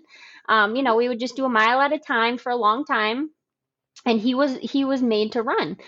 His cadence was like matching mine. It was incredible. I didn't have to necessarily train him to run with me. He just did it, and it was so cool. And we got to the point. He would come with me most of the time. It depended on the weather. I never brought him out when it was super hot or muggy, because that's not really fair. Yeah. And it's bad for their paws too if the pavement's hot. So I was always very conscious about the weather. But if it was nice enough, he would always go with me, and he would just trot alongside me, and keep pace. It was so cool. And I got him up to. I was training him to do a half marathon with me, and I got him to 11 miles. And then the day we were supposed to do the half, my father-in-law actually got in a car accident, so we actually never made it to the race. But yeah, he loves to run, and it's really cool. That's a fun Is thing. that I wish who, I had a see. I would get a dog to run with, even though I'm like spoiled with my cats and they're easy. Dogs are more Yeah. work, but that's what I He's would love pretty about it. cool. Yeah, and he's just again, he was made for it. He wasn't usually ever distracted by much. Squirrels would run by and he'd kind of tug, but he'd also kind of be like, I know I Mhm. shouldn't go after it. Yeah. He's always been a very like just mellow tone dog. So just him and I going out there and hitting the road was always so awesome. That's great. I would love my dog. We could do the hikes and long walks. She couldn't run like some dogs. She had the ACL Yeah. surgeries on both her Oh, knees, yeah. but I love it. I'm a dog person, and I'm Yeah. kind of like I really like this name Miles Media because Mhm. that's the name of our cat, and I'm Yes. like, it's Oh, I love that. perfect. Yes. Yeah. So And he's we'll so make a good at final. photos too. Oh my gosh, this dog was like made for the media. There are a ton of. There were There's so so many. many good photos of him. I'm like, darn you, you're gonna like steal the spotlight. Erica, she's not lying. She has so many photos of her and Miles, and a couple of Yep. them, she's getting some good tongue action. That one is a little excessive, He but there's one loves other one when kissing. he's looking at you, his eyes are kind of squinty closed, Aw. and he's like, Yes, he's sticking his tongue out. I had no clue until I took the photo. I'm like, are you kidding me? That's so cute. Like, I love it. he's Were you hilarious. right? Earlier on the pod, you're like, I think I know who you're talking about. Were we on the same page? Nope, Were you? not even close. Do you mind sharing who you thought it was? I thought you were gonna say Todd. Oh. Oh, Todd, Mr. Mega Todd. 26.2. Yes. He's just forever Mega Todd in my head now. Yes. Yeah, we've been friends for quite a while on Instagram, and oh my goodness, the banter we have that go back and forth is Amazing. unhinged. So I figured probably that was coming up since he was on not that long ago. I'm like, great, he probably said something. He was great. I'm I love glad him. it Him was in my his puppy. red dungeon. Oh, And you know yeah. what was really cool is going to another guest we had recently, Erin Azar. She loved the term bike bitch, and we're like, yeah, we know the guy who started that. She goes, that's amazing. I'm going to Yep. use that. Yep. Oh yes. Yep. He's the king of Instagram. So I'll tell you what, Eric, I'm going to let Erica ask her question, and I am going to go grab my water, and I'll be right Okay. back. I need That's good. water. This has been a while. Run for Gonna it, run. shrivel up and die. Well, Justine, you already know since you guys have been on before, so you know that I have that big Spotify playlist. You already have a Yes. song on it, but you get to pick another Yeah. one since this is your episode. So if you want to add another Awesome. song, what would it be? Yes. Most recently, my favorite on my playlist has been "We Own It" by 2 Chainz, from the Fast and Furious movie. Oh, excellent. I don't Yep. believe we've got that one on there. Let me see if I can add it. I've got my tablet tonight because Yeah, Newt, it's he a good does not one. like to email me the show notes in advance. He always does it after work because I don't have a printer at home. Okay. So I'm like, Okay. Well, that's fine. I got it like an hour beforehand. I was like, Well, okay. you get it when I get it. So, yep, it's pretty Okay. much the All right. same Noted. deal. But yeah, he's funny about that. So let me see. All right. What'd you say? We own this? 2 We Chainz? own it. We own it. Yes. All right. Yep. Ugh, From I the gotta Fast log and in. I'll do it on my Furious. phone after. All right. We got 2 Chainz. Yep. Was it Aerosmith? No. No. 2 You Chainz? too? No. Who's 2 Chainz? Oh man, it's from the Fast and the Womp, Furious womp, womp. soundtrack. I'll have to listen to it later. It's a good one, and I'll it's got put like it a on the good beat to list. it. It is a good running song. I am happy though now I have my water. You're all hydrated. Good. No, I have to rehydrate, but my mouth was so dry and I was like listening to myself talk. It was awful. Oh no. I'm already bad enough, right? Well, I'm over here being all like snarfy because I still haven't gotten over my cold yet. I sound a lot better than I did from over the weekend, but I mean, Yeah. I'm not there Going yet. around. Mm-hmm. Well, Justine, it's not over yet because I do have one more question. Okay. Tell me about Cuzzies. Oh, Cuzzies. Cuzzies is a very small bar in Camden, Maine. I took Nicole up there for, a romantic getaway for her birthday last year. And it was beautiful. I don't know if you guys have ever been to Camden, Maine. It's absolutely stunning. It's a drive. It's about 3.5 hours, like up. It's up, beyond Bar Harbor. But, it was winter time. So, it's this little like port town. So it's, off season. There's not a lot of people around, but we had a beautiful hotel, beautiful restaurants, a little main street. But at the very like middle of the street is this neon sign that says Cuzzies. And we're like, I wonder what that is, because we were looking for like a place to, go get a drink. And her and I actually love playing pool. So there's a fun fact. And her and I are very good. They call, us pool sharks because, 2 pretty girls walk in, they don't expect you to be able to play. And then we usually kick their butts. So It's a lot of fun. Cool We usually shucks. try and find these Nice. like random little like billiard halls or just something. We're like, we just wander up and we, own the game. So it's a lot of fun. So it was called Cuzzies, again, hole in the wall place in Camden, Maine on a Friday night. I think there might have been 8 people in there. But you could clearly tell we were not locals because, her and I dressed up nice and everybody else in there was redneck. So we walk up and put our quarters down and we want to play winner. And it was kind of funny to watch the digress of them being like, oh, they can't play to, oh crap, they can play and they're good. And yeah. Yeah. Kicking our We were asses. just talking about that the other day. We're like, I wonder if our name's still on the board.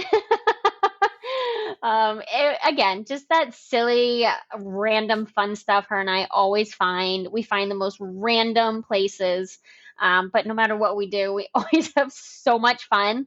Even if nobody's there, we will just make it a blast. So, Cuzzies has a special place in our heart. Love it. Guy. Oh, that was a good one. Thank- That was a good one.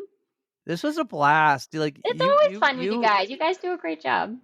You girl, thank you so much for that. You girls are awesome. you. I feel so lucky that we got to meet the tripod, as I think I called you Yes. 3 last year. Yes, And absolutely. we got to meet and we feel like we fit right in, even at the Hollis Hollis Fast 5K. It's a Yes. blast. There's the one funny story about there was this uncomfortable moment for me. I was telling Nicole about at the Hollis Fast 5K. You're all talking about Jay's new boobs, and you're like, "Oh, feeling it." And I'm like, "Oh my, what do I do here?" And Nicole goes, "Oh, we talk about her boobs all the time. We touch Oh, them, yeah. feel them, and we're doing it the night." And I'm just like, Yes. I'm Yep. like, "Oh, I think we're in there talking about tits in front of us."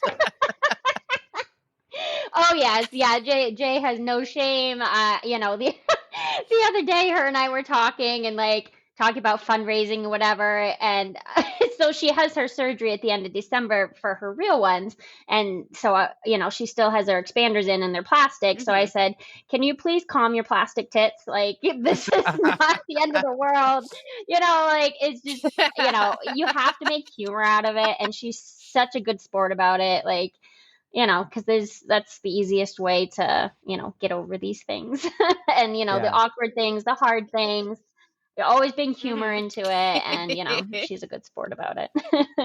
And the point I was trying to make, I guess, is that the 3 of you kind of you've accepted us. We just feel accepted and appreciated Yeah. that. Oh, And we absolutely. appreciate that the 3 of you kind of just like gonna say no interview, probably minimal vetting. Yeah. I feel like we got out of the interview You process. did. Made it through. Check We're mark. in without all the questions. Yeah. Yeah, I mean, we're No, very I'm so happy. easy to get along with. We like, other people that are easy to get along with. No drama, no judgment. And at the first sign of drama or judgment, we're out, and you won't hear from us again. So if you hear from us, no, we have too much Nobody going on needs in that life. crap. Like life is short. And as you get older, you learn to stand your boundaries a little bit better and you don't have to accept that crap. So, but, we are We love happy good to welcome people. you guys in. You guys are awesome. We love what you guys do. And you're authentic and you're real and you make it fun. And that's what the running community is, and supporting one another. Well, I really appreciate that, and we appreciate you. Thank you. Yes. That's what we want. Well, we will be sharing a lot over the next 8 months or so from you and Jay about fundraising for Boston and just getting the word out there. Yes. We are pretty much on the Runs podcast, brought to you by Miles Media and Yes, Jay I and love that. Justine's fundraising Oh my page. gosh, please go So- register that tomorrow. I love it. Listen, everyone, if you want to find Justine or Jay's info, they'll be in our show notes, probably going forward until the end of the year or until the Boston Marathon. Also, I think we have a content piece. We could do a content idea next year with you and Nicole running Yes. with microphones. Yes. That could be a lot of It will fun. be so entertaining. The stuff we I'll come do up my- with is just unhinged. We're gonna call it Unhinged with Nicole and Justine. Yes, there's your segment title. There's our segment. The segment Love title. it. Love it. You're awesome. Thank you for coming on the pod. Thanks for shouting it out to me and saying, "Hey, I would Absolutely. love to come." Yes, And I think you did it before, boss. And you I just did. no, I love it. Yes. This has been a joyride for us, and you're a big part of it. Yes, it's always so fun to chat with you guys. You guys are awesome. I was going to say the feeling is mutual. We love to have you on. So Absolutely. anytime you're interested, you're more than welcome. Guys, I hope you enjoyed that one. Justine Hayward on the On the Runs podcast. What an awesome interview from Justine. You are so fun to talk to. And we really appreciate you coming back and just being awesome with us. It was such a blast. Even though Nicole did take a couple of low shots there. But she knows she's loved. There are headshots because they're a low. Oh my God. They never stop. Nicole, I am on your side. I love you. You could just smack him in the back of the head. Like, I loved that teaser post I posted today. I loved it. I thought it was great. oh, I laughed.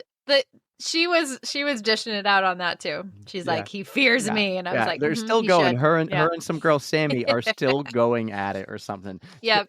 This girl Sammy makes some comment, and Nicole's like, "You're the same as me." Paraphrasing. Sammy's she's the one who they were training together, and she just like crushed a BQ herself, didn't she? I think she did. They were training together. Yeah, she's in the Boston Marathon. I know that, and I believe because she qualified, and she even crushed the buffer. So the girl's wicked fast. I don't know much about her, but she has a lot of good fun. Team there. Yeah. Definitely. Yeah, good little mini team they got. Anyways. Oh my gosh. Stop it. Hey, some unfortunate news. When you were listening to the Justine episode, we talked about a possible name for like a media company for this podcast. And we mentioned Miles Media. Yeah, that's taken by like everybody. There's a Miles Media. There's a Miles Media Films. There's like multi-Miles. There's all these different Miles Media. So that's not going to work. So gotcha. there was, I don't know, there's a couple great options. Like we talked about Code Brown Media. I don't know if I mentioned this one before, but Mary did Pumpin' the Tires Media.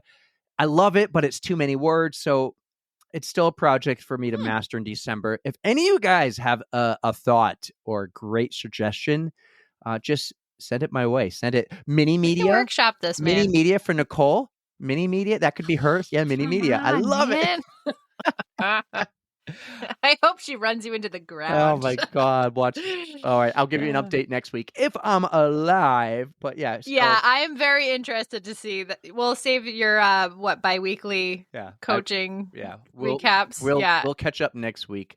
We got to talk about the watch dilemma. There's a little watch issue going on. Oh, what happened with your watch? Well, is that for next week or you get to tell me this time? I'll just tell you now because it's quick and we touched on it in the episode with Justine, but it's like the iPhone Android thing. She has a Garmin just like everyone else. I have a Suunto. Now, I loved my Garmin. I really did. And I would have gotten another Garmin, but I got a sweet deal via my brother who gets like 40% off Suuntos. This app Nicole uses, and it's an awesome app, this platform called V.02 for my coaching. Apparently, I am bummed out about this. Apparently, when she plugs in a workout, if I can sync it to my Garmin watch, and then my watch knows what I'm supposed to do, and it will tell me what to do. It like beep on the intervals. How cool. It sets it automatically. It doesn't sync with Suunto. Now it syncs with Strava. So when my workout posts to Strava tells V.02 what I did, but I have to like do the math in my head, like runner's math. And I'm like, okay. And so no, Nicole, it's making your life more difficult than it needs to be. She wins this one. Maybe one day it will be compatible to a Suunto brand watch. You know, Courtney Dauwalter wears Suunto. You know, VO2 should be compatible if they want to be on the level of the GOAT. You know what? I feel like you can reach out to the developers and suggest things because that might be worth it for you. Like go into the app store where you downloaded the app and like you can rate it and stuff like that. You can add some comments. So that might be worth it for you. Okay. Good thinking. Yeah. I'll do that. I'll jump in there. I'll give them 5 stars and just offer recommendations. In my opinion, this is what you should do. One other thing we have to talk about is I take a sip of my water.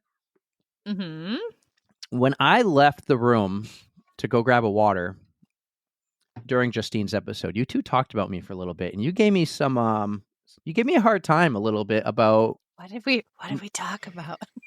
It's been too long. You voiced your displeasure with my timeliness of getting you show notes.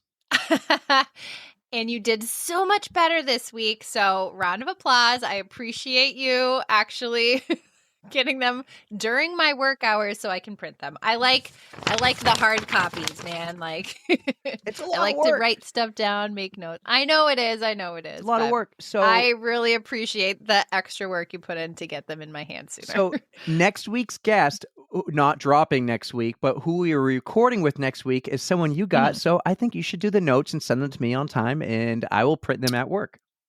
You know what? I could very well do that. Although you and I still need to talk because we got a lot. I wasn't of even prep to talking do. about that person. That's the white whale. Oh, no? I wasn't talking about the white whale. I didn't forget, but I forgot. Mm-hmm. Well, we have work to do, but I can work on the other one. We do. We need to have like an hour sit down conversation before Sunday night or by Sunday Yes. night, because we need to email these notes to their bosses. Yes, we do. All right. Let's move on. What else do we have to talk about? Well, I was going to say we have some friends that we can shout out real that's quick right. for some accomplishments that they already did and some upcoming ones. That's right. Let's go. I got to give a big one to Jaye Duncan. Hell yes, Jaye Duncan. She just crushed a half marathon, a post-cancer PR half marathon, and she freaking crushed it. Her fundraising is insane right now. I am a little bummed. That train is taking off. I'm a little bummed out though, because I thought someone did this, but apparently they did, and then they gave her like a pass. But she said $100 if someone donates $100, I will run to the theme song of DuckTales, the entire half marathon. And I thought someone did, and you know what I told her? I said, that's not enough. I said, you need to make that like a $500 donation, and then maybe 5 friends or 10 friends will like split it. And that's not worth split it to put her through misery. Yeah, but it's not worth $100. A minimum of $500.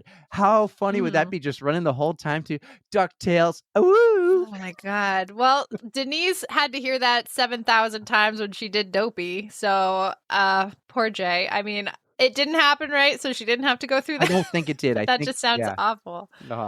Oof. $100 is not enough, Jaye. $500 minimum, and then I would donate 100 with Erica doing 100, and we'd get Nicole and Justine. It would have to be, you know what? If I'm going to pitch in that kind of money for a song that's going to annoy the shit out of her, it would have to be like Baby Shark or something. Like it would have to be like really bad. You know, I'm not going to put her through that. You know, one that wouldn't be bad. And I mentioned this on the Will Run For podcast when they asked me about a song or something. The Ferris Bueller's Day Off song that is like the whole time in the movie. Boom, boom. Boom, boom. Yeah. Actually, I could run to that. Yeah, you could. I could. And that wouldn't be so miserable. They took that backbeat and made it a Flow Rida song. Yeah, I could do that one. That's okay for $100, but $500 is the minimum for DuckTales or something like that. But Jaye, congratulations. That was amazing. Like, holy cow. We got off topic. Yes, Jaye. The video of her at the finish line, like she's like, yes, and then right to like emotional. I felt that. Like that kind of thing gives me serious goosebumps because I just like I can feel the excitement and like just I'm so proud of you. Like that is so amazing. Yeah. Felt it through my bones. Yeah. Another one we missed was everyone who did the New York City Marathon. Mm-hmm. Did you pay attention to that? Vaguely. We had a few friends doing it. Like Yuki was doing it. I think Dave was doing it too. Dave Bellevaux. Mm-hmm.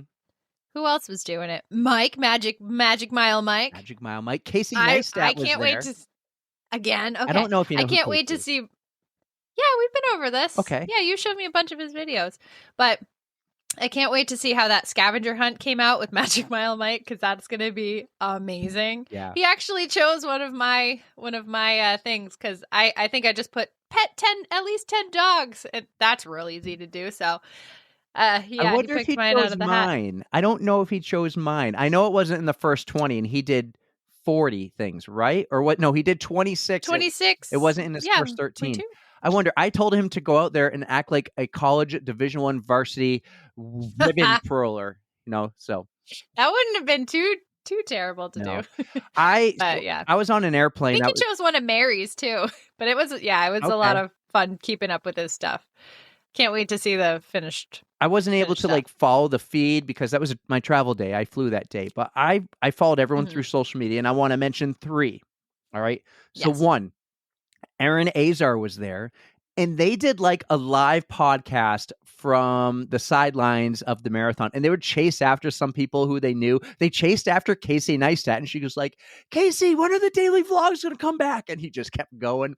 Some people did stop and talk, and so that got me thinking, we could totally do that at mile 19 of Boston. And but we're not going to chase after them. But after our live podcast outside with the girls and Patrick, it's totally doable. We can have the mics and the recorder. And when our friends come by and they stop like they did for 30 seconds, we can get like the 30-second update. Like Dave did. Yes. Oh my God. But with the This is microphones Dave at versus mile our 19. phones. I'm not feeling really great. Yeah, it would be awesome. So I'm like, we can just totally a do little that. live update. We know how to do it. That would be so much fun. Yes. Yeah.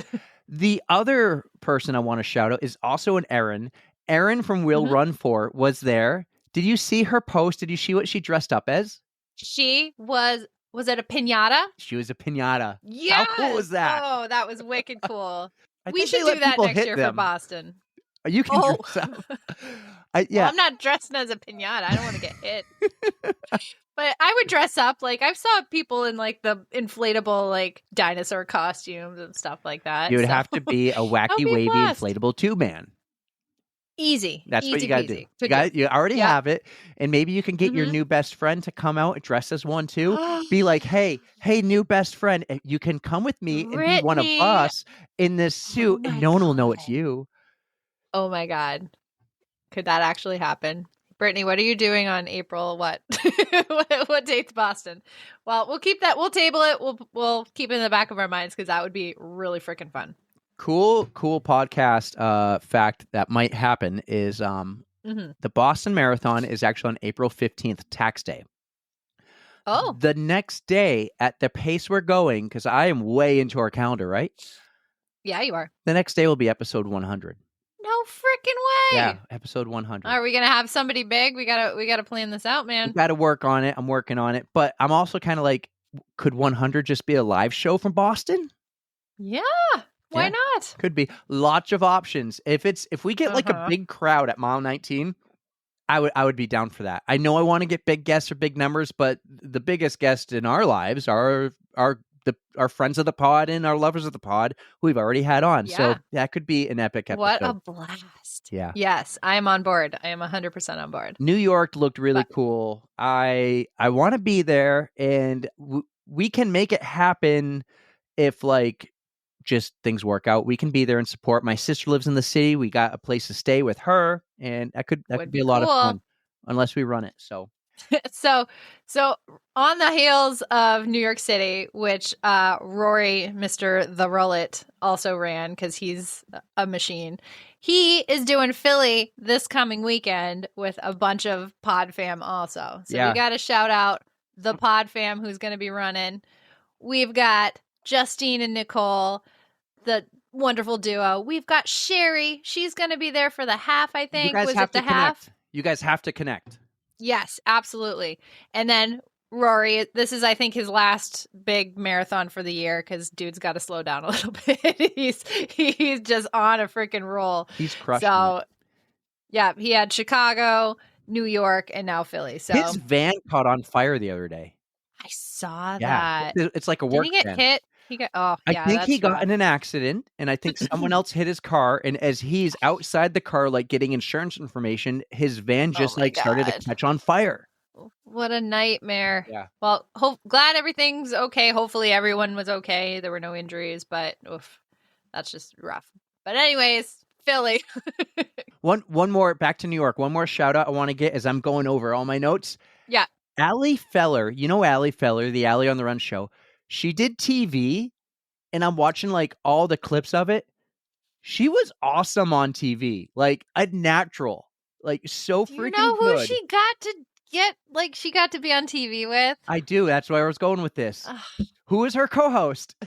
My favorite coach, Bex Gentry. She was awesome. I was watching, so I still don't have cable, couldn't physically watch it, but I was following through everybody's stories, and Bex just did a fantastic job. Allie did a fantastic job. It made me a little like teary when her partner Austin crossed the finish line and she was like cheering for him, and she, oh my God, it just gets me in the feels every time. So yeah, amazing job by the two of them. Like, I would watch any coverage that they do. They could be, I don't know, street sweeping and I would watch it. I don't know. I try to think of the most boring thing out there. Not even a sport. So there you go. I would watch it. Yeah, no, congrats to everyone who ran those races. And then this past weekend was Manchester. I feel like all these races were in the last 10 days since we've talked. Cramming them in, man. It's crazy. Yeah. But hey, hopefully all of you people who have been just grinding away at these races will take some time and have a nice small off season. Yeah. That's what I'm looking forward to. I need to work on my strength, and it's cold out, so I don't want to be outside anymore. Yeah, off season is going to be great. I'll just back it off a little bit and then regroup. Mine's going to be brutal because Coach is going to kill me. You need a treadmill like me. I'm looking forward to it, though. Bring it on, Coach. She gonna kick your ass. So yeah, why don't you tell me about that Utah trip? Because some of those pictures looked amazing. Yeah, I honestly, so when I get asked to go on trips, and they're always like within 2 weeks of the trip, because like the platform we use to get our tickets, anyone who travels for work probably is familiar. It's Concours. And it says like, this is within 14 days. You must get approval by your boss and their boss. It's like, why is it within 14? Anyways. Yeah. So I Google like where to go, or I just go Google Maps, and I realized, so I'm going to Utah, but I'm not going to I'm flying into Salt Lake City, but I'm not staying in Salt Lake City. And I flew there Sunday. Monday was supposed to be the travel day, but I planned it this way for two reasons. One, if I flew Monday, I was going to get to my destination extremely late. And if I flew Sunday, I still got there extremely late, but I had all day Monday to do whatever I want. Okay. So I arrived Sunday night. I drive to a hotel like 20 minutes away, spent the night there.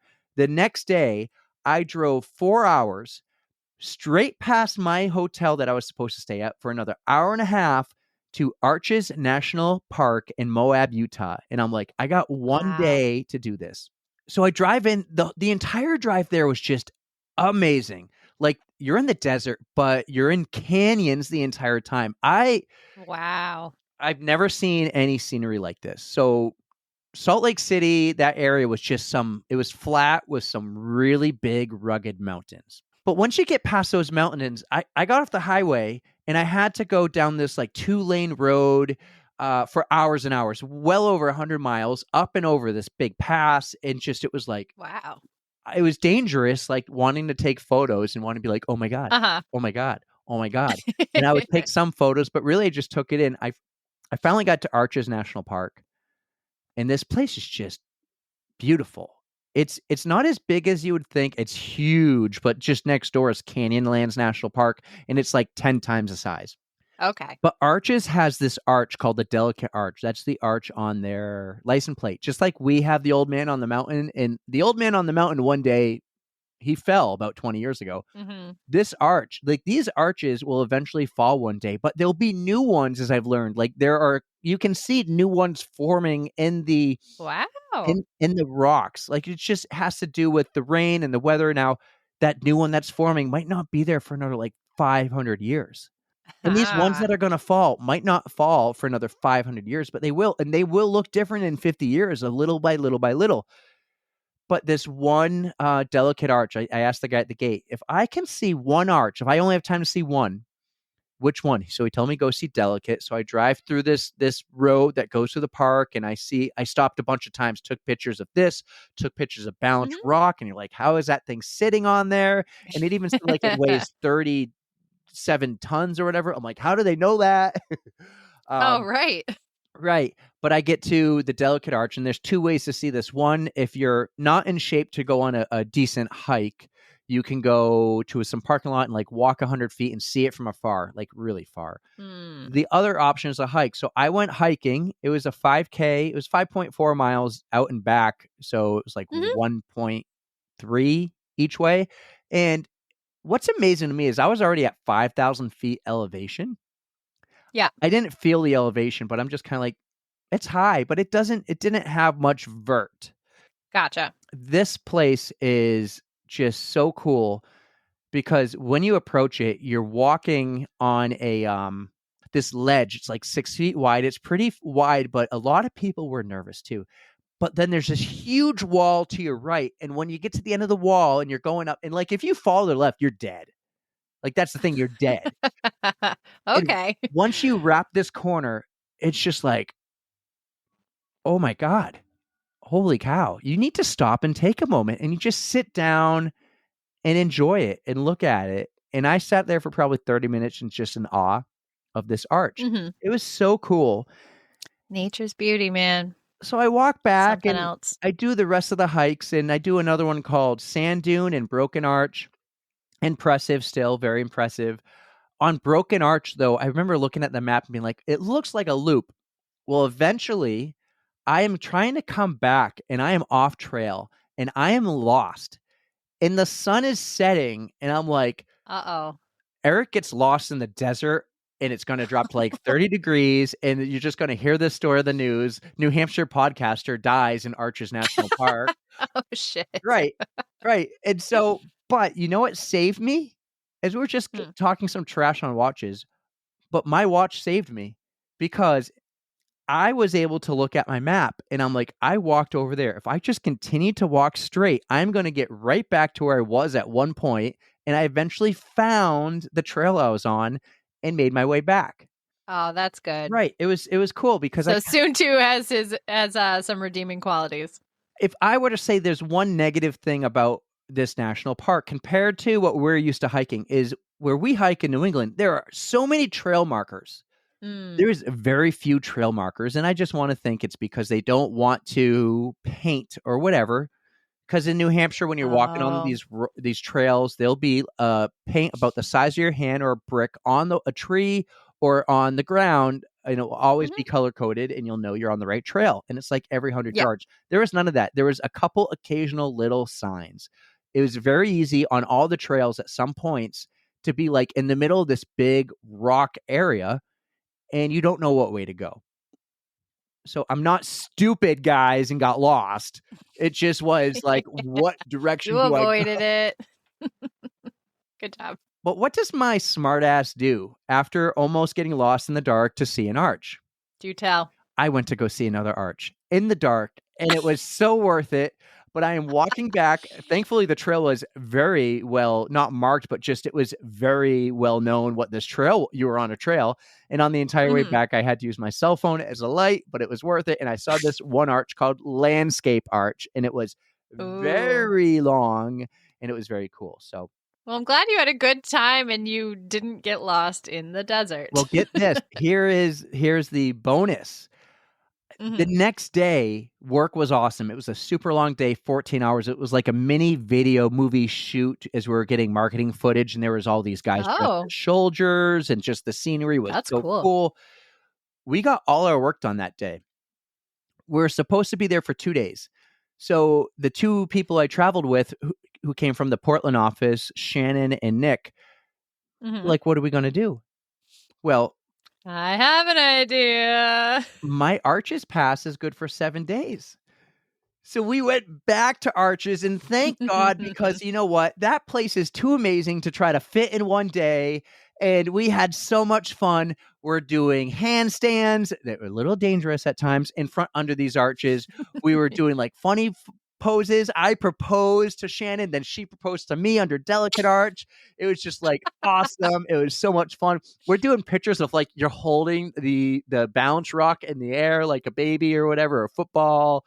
Yeah, we just had so much fun. And then we drove the 4 hours back to Salt Lake City. I spent 4 nights there, 3 different hotels. We're like, We're Wow. like, there's no point in staying in our hotel that's 3 hours away from Salt Lake City and getting up Mhm. super early to jump on an airplane. So we checked out early and we drove to Utah, Salt Lake City, and had Mexican food at this cool little Mexican place, like hole in the wall Mexican joint. And those two people I traveled with, they're awesome. It's the area and the hiking, that's their jam. It's my jam. It's not like go out and get trashed and shit faced and go to strip Yeah. clubs and all that. It is go have fun. You know me. Like, what did I do in Las Vegas? You went to a hockey game. I went to a hockey game. So yeah, you were on a whole nother level than Yeah, than yeah. some people. I'm like, I'm gonna go But to a hockey I game. mean, I'm gonna go that's hiking more in Arctic. fun. I want to go back and see Canyonlands. I can't wait. I'm gonna wait till the boys are teenagers, and we'll do like a week long camping trip out there and go to. There's like these 4 huge national parks in the area. Do they got any marathons out that way? I haven't been to Utah, so They do. And do Mhm. you know who I almost called to see if I could like meet up and say hello? St. Mm, George, Utah. oh, Miss Ashley Paulson, yeah. I almost when I realized I was going to be there and have another extra day, I'm like, how far am I from How St. cool. Paul? I didn't do it because it was in the wrong direction. And I wanted to go to Arches. And she just had foot Mhm. surgery. Those pictures, those sensitive pictures that you have to like Oh click on. no. Yes, I am aware. I'm going to look at some raw stuff. Those are awesome pictures. If you guys are Well, okay with like speedy blood, recovery to you, Ashley. yeah. That's some gnarly stuff, yeah. St. George, Utah has the St. George Marathon that we know Sherry just ran. It just happened That the is other week, like right. 3 weeks ago. So there's your I'm Utah. gonna put it on my list of races to run eventually. But Yeah. I mean, I would love to go to Arches as well. Yeah. So my trip was Love great. me I'm some sorry if I'm a nature. bad storyteller, but No, you did fine. I ended it with throwing my sneakers in the trash, and I came home and bought new sneakers the next day. Flights were a breeze. I really like Delta. I got a ton of work done on those flights as Good. far as work, the podcast. If you love what you do, it's not work. There you go. And I love that you love it because I still don't know If how. I could make a living doing this, oh, it'd be so much fun. I know. Your dream. I want to fit one more thing in. For anyone what you who's got? still listening, if you don't have a t-shirt yet, it will be in the mail by Wednesday. Yes. The only people who haven't received the t-shirt yet are the ones who need it mailed, and it was my goal to get it done before Utah. That did not happen, but I will edit this tonight, and tomorrow night I will do all the packing of the t-shirts, and I'll mail them by Wednesday night after work. Just drop them off at the UPS store. Nice. There's like 5 of you out there, and then after Thanksgiving, I'm going to round them up for some of people like your new best friend and them, and I'll send those out after Thanksgiving. We gotta get one to my mom. Linda, you want a t-shirt? Hit that Venmo up, girl. She's like, I birthed one of the co-hosts. I don't have to pay for shit. She birthed a superhero. Her words. She birthed a co-host too. Yeah. But I'll cover my mom's t-shirt, so no Very worries. cool. Wicked Fun Tros. Love doing this. I guess we should update. We got a couple more episodes for the year. We will still have a drop every Tuesday, but we're going to do a best of. And I already kind of marked down what I'm going to do. I just got to do the work. And every Tuesday in December, there will be a drop. Maybe, okay, I'm giving you the month off, but I was also thinking maybe we could do like a Christmas special. I don't know. Or at end of the I year would be review. game for a Christmas special. Yes, we can do something fun. We'll figure it out. But we're going to have I think we have 3 more drops. I can't believe it's already like the end of the year, basically. I know it's not quite so close, but the holidays are upon us, and Next week is Thanksgiving. It just flies by. I know, it just flies by. Yeah. Oh, turkey trot. Which one are we going to do? Because I think you threw a curveball in this. What are we going to do?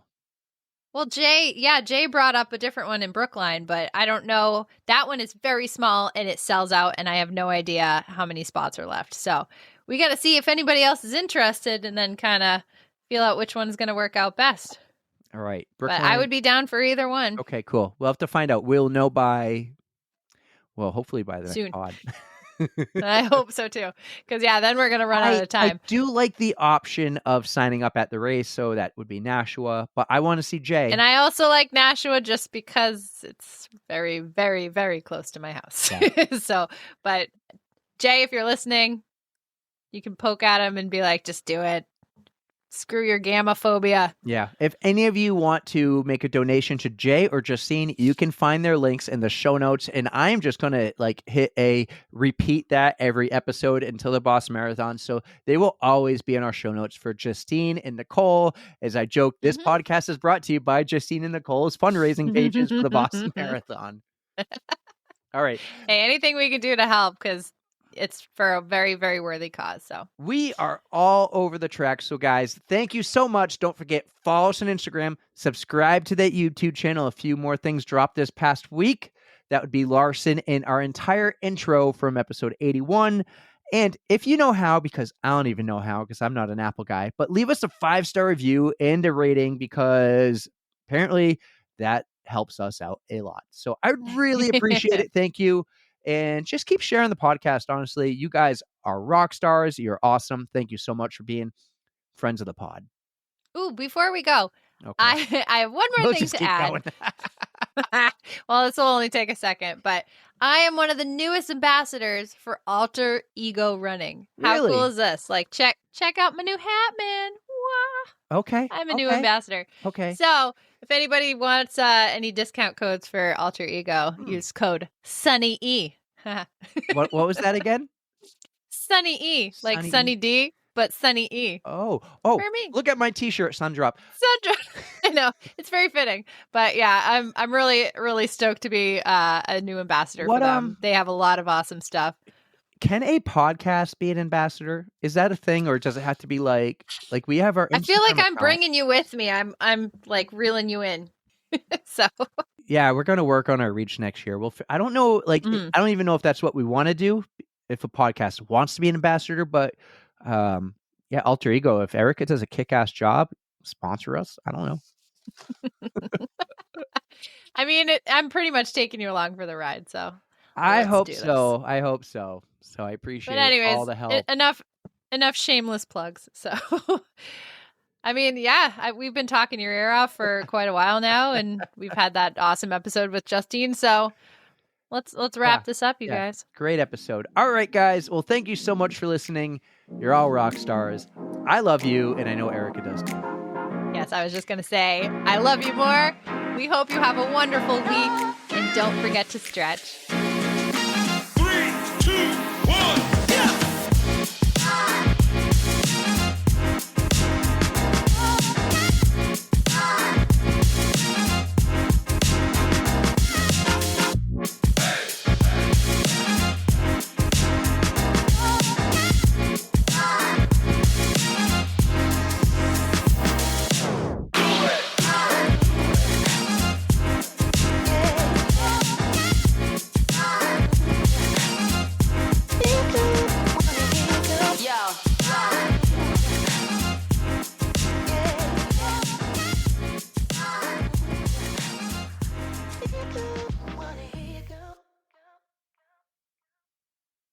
All right, so we did the little hamster wheel thing.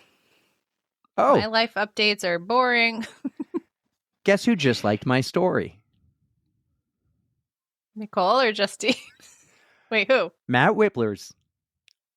You're kidding. Not a big deal. How did that happen? I tagged him because I just did a Peloton ride. And he liked it himself? Damn. Yay! He was looking really good in that photo. Cool. Man rocket. Absolute man rocket. What's up, Matt? Jesus. What's going on, buddy? He's going to be like, and I'm going to retract that like right now. No, dude. Never again. Thanks for the Zone 6 workout today, buddy. All right. Oh, you did Zone 6? I did Zone 6.